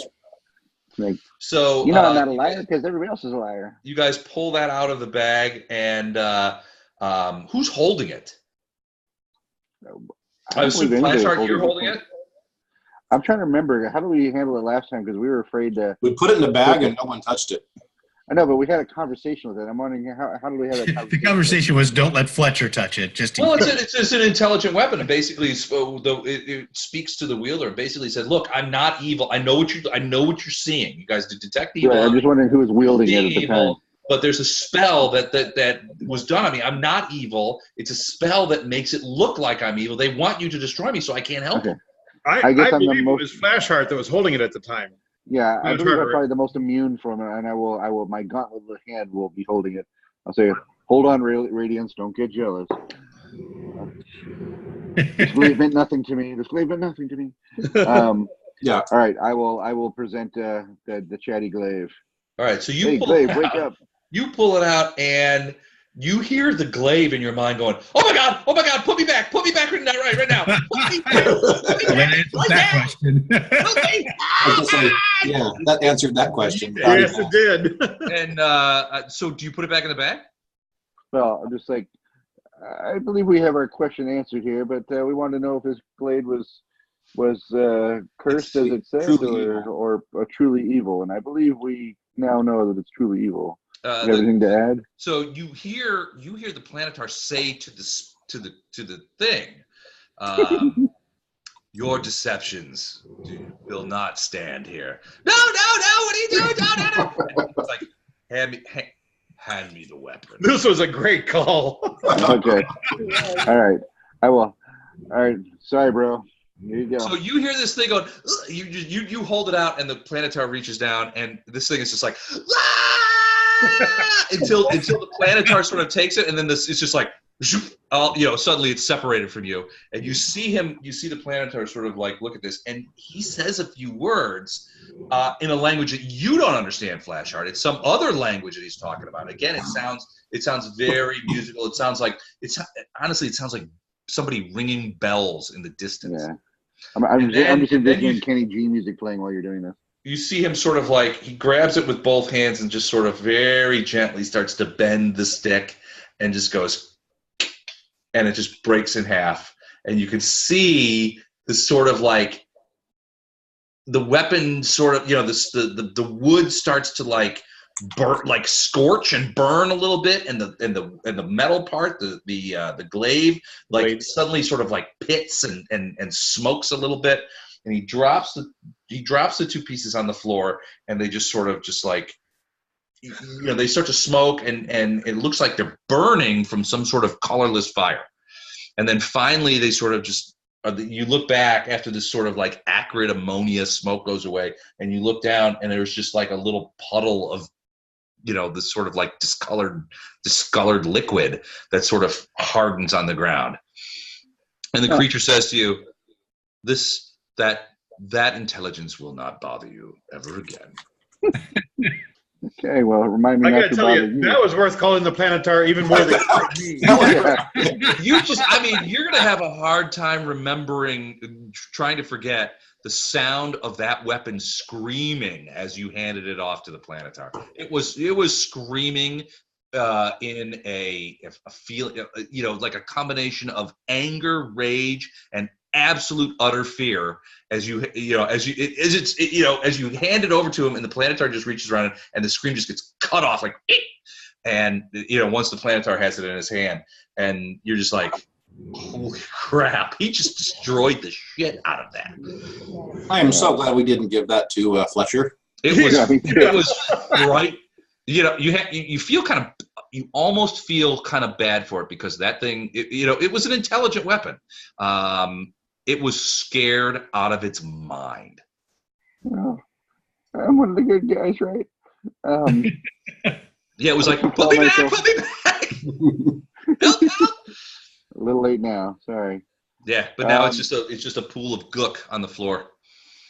Okay, well. Will there be any other requests? One small, Can I destroy any other evil one for you? Yeah, I got one more small one. Okay, so check this out. When we were taking this place, right, No, the Staunton Vane put up more of a fight than one. I bonked him on the head a little too hard. Well, actually, I think Fletcher bonked him on the head a little too hard. Anyway. Yeah, I'm sorry. Do you remember when you asked me to tell you to stop? All right. Once again, Lothar reaches his hand. I was like, I think that's no. I'll say okay. No, I'll put Flashheart saying, "Hey Lothar, why are you giving me the secret signal to shut up?" Like, why are you kicking me? Emissary. Why are you kicking me under the table?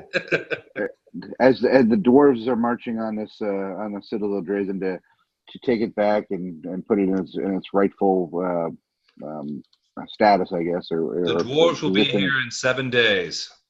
They had requested that we keep Staunton Vane alive when we captured him. He was not able to be captured alive, and our thought or request is perhaps you had the power to bring him back so he may stand the trial that they're asking for. No, for more information. I do have that power, but I will not use it in the service of bringing such an evil, traitorous creature back. Although the dwarves are an honorable race, I cannot in good conscience bring him back. He is better dead. What they do with him is up to them, but I cannot. You're not getting a lot of arguments around here, but we wanted to at least make the ask. Yeah, we asked. All right.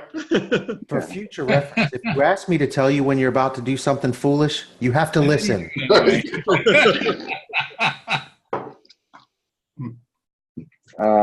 think that clears up the list of things we wanted to go over. Emissary, you're the closest I'll probably ever get in this on this plane to Iomedae.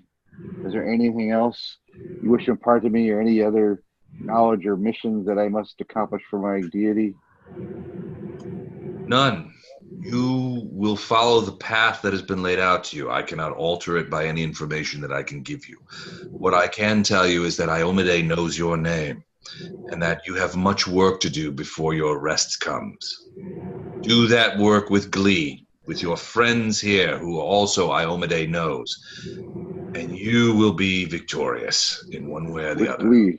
I'm down with you on the glee part. Sometimes more than the rest of the party would like, but I would enjoy it also if you might come back periodically and speak with me. Summon me from the banner, and we shall talk on subjects of various kinds.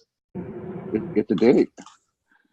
All right. And with that, he sort of steps back, and you see him sort of, the banner is up on a wall. Now, he had moved into the room, and he was kind of like talking with everyone and that kind of stuff. But now, once he stands back, you see him sort of go back to the wall where the banner is, and the banner is behind him, and he starts facing forward, and you see him sort of just like go into this sort of like at ease pose almost. And you see him sort of, it's almost as if he goes into sort of like, standby mode is the best way I can describe it. His eyes become fixed and face the other direction. His arms are sort of, he's just sort of standing at like at attention in front of the banner. And Flashheart, no one else but you can see this, but you see this sort of that silvery light that the banner was emitting is sort of now reached out and sort of encompasses the creature, so that the light from the banner and the light from the planetar are all sort of mixed together. Oh. And he's just standing. He's there for a day. Oh, I will encourage Geir to maybe engage in conversation later for his own religious education, and I think our work is done here. Okay. So during the rest of the day, Geir's guys begin hunting any remaining tieflings and creatures that remain in the Citadel. And by midnight, they feel like they have a pretty good handle, that they don't think that there are any other places. Any other creatures within. They've got about, I want to say, like 40 prisoners, and they've got them locked up downstairs, but they're treating them pretty well. I mean, they're getting them food. Geir does come to you guys and say there's not a ton of food here. We've sent out some scouts to see when when the Kenebrans will be arriving. They haven't come back yet, but we're hoping that it'll be pretty quickly. Cool. More, as soon as we can. But basically, they've got the place locked down. They're rebuilding some of the things. They're checking out some of the equipment, like the catapults and things like that. So I mean, they're doing periodic rest jobs, and there's actually some people they've put some humans to work, moving catapult balls and stuff around, sort of trying. Basically, they're rebuilding the defenses as best they can, in case the Dreseni try to do a counterattack. And the next day you do see what look to be some flying creatures off in the distance. Geir has posted some lookouts on the watchtowers, and they're keeping an eye out. And they do see some flying creatures in the distance, but they go away too suddenly for them to identify them in the spyglass. Could be Vrox, could be some other sort of flying creature. It did look a bit reptilian. But it looked too small for dragons, unless they were young dragons. They don't think that was. Geir's professional judgment is they weren't dragons, but potentially some sort of flying reptile.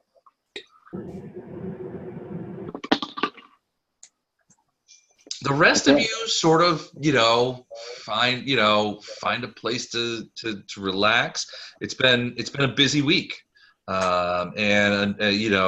Several hours worth of sleep is worthwhile. And you guys basically spend most of the next day either helping Geir sort of get things rearranged and make sure everything's, rebuild the defenses, or essentially resting, getting some food,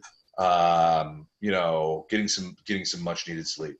On day 2, after you guys, basically day 2 after the fall of Citadel Dresden to the Crusaders, the scouts that Geir sent out report back and say that the Kenebrans are only about 2 days out, and they actually bring a couple of people with them. They're coming up the Selin River Valley, and they'll be relieving several of the locations. They've already passed by several of the locations that you guys went through. They will be at the temple tomorrow, the Iomedean temple that you guys cleared, and where Gato was found, and then they will be coming up the plateau. What does he mean by bringing some people with them? They bring. So both groups have had scouts out. So basically, the scouts met in the middle. They told each other what was going on. Some scouts went back, but one scout. So basically, they traded scouts. So imagine that there were 4 scouts coming from Dresden. There were 4 scouts coming from the Kenebris guys. They meet, they switch, and then they go 2 and 2. So 2 of you, the Kenebran scouts, went back to tell Eustoriyax Tirablade that you're 2 days out, we've got the place, give them the news, and then 2 of her scouts come with you guys to tell them, they're going to be here in 2 days. Everybody arrives. All right, so everybody, these guys spend most of that day and the next day preparing for the thing. Again, the people on the watchtower see these flying creatures off in the distance. Again, they don't come very close, maybe within about 5 miles. Honestly, they look like long-range reconnaissance is what is the vibe you get. But they come no closer. But they do make you a little bit nervous. The fact that they're about 5 miles away rather than 10 miles away tells you that they're probably not demons, because of the effect of the banner. Frankly, the banner produces such a banishment effect, such a negative effect to demons that unless they are absolutely forced to, they will not enter within the 10-mile radius. Cool. All right. 2 days later, your old friend Eustoriyax Tirablade arrives with the Kenebran occupation forces. 200 fighters join with Geir's men, and there's a bit of a reunion there. Most of these guys know these guys. They fought with them in the past in Kenebris. It's a bit of a reunion. And plus, there's about 400 more people, support staff. they show up, and there's a variety of things. Geir has earned from Erebet a battlefield commission, and basically she says, I'm giving you the permanent posting as head of the newly created what is called the 1st Kenebran Expeditionary Force, or the KEF, and they get new tabards, new badges for the men, and craftsmen and various people immediately begin setting up barracks and offices within the Citadel as the unit's permanent billet. Basically, Geir is taken out from under your orders and reporting back directly to Erebet. Erebet is now the her official title is, I forget exactly what it was, but it was like Warden of Citadel Drazen. She's a permanent posting here as well, and has brought up a bunch of things. So the Crusader, so Geir is now in charge of the 1st KEF, Kenebran Expeditionary Force. There's another 200 fighters, which are essentially garrison fighters. They're the defense force, whereas Geir and his 100 guys are like sort of the attack forces, the KEF. And then they're, getting up things. And there's also, so Erebet has also brought her wife Anivia up with them. And Anivia, among other things, is an excellent interrogator, and she's brought interrogators up, and they start going to work on the tieflings. So the interrogations go for about another day, and basically they find out a couple of things. They interrogate the tieflings. Basically once the tieflings get over their initial sullenness and realize they aren't going to be summarily executed, they start talking. And there's a couple of points that Anivia comes back to you guys with to tell you about, to give you information. Basically, here's what she says. She says the most interesting points she found out after days of interrogation with the tieflings are these. There was a fair amount of contention between the Templars and the tiefling regulars. The tieflings didn't like the Templars and vice versa. The Templars thought that they were superior to the tieflings. They were always bossing them around and that kind of stuff. They were always talking about stratagems and stuff like that. Basically, the tieflings thought the Templars were basically a bunch of jumped up spies, not soldiers. They do feel like, although they don't know exactly where it is, they feel like the Templar HQ is relatively close.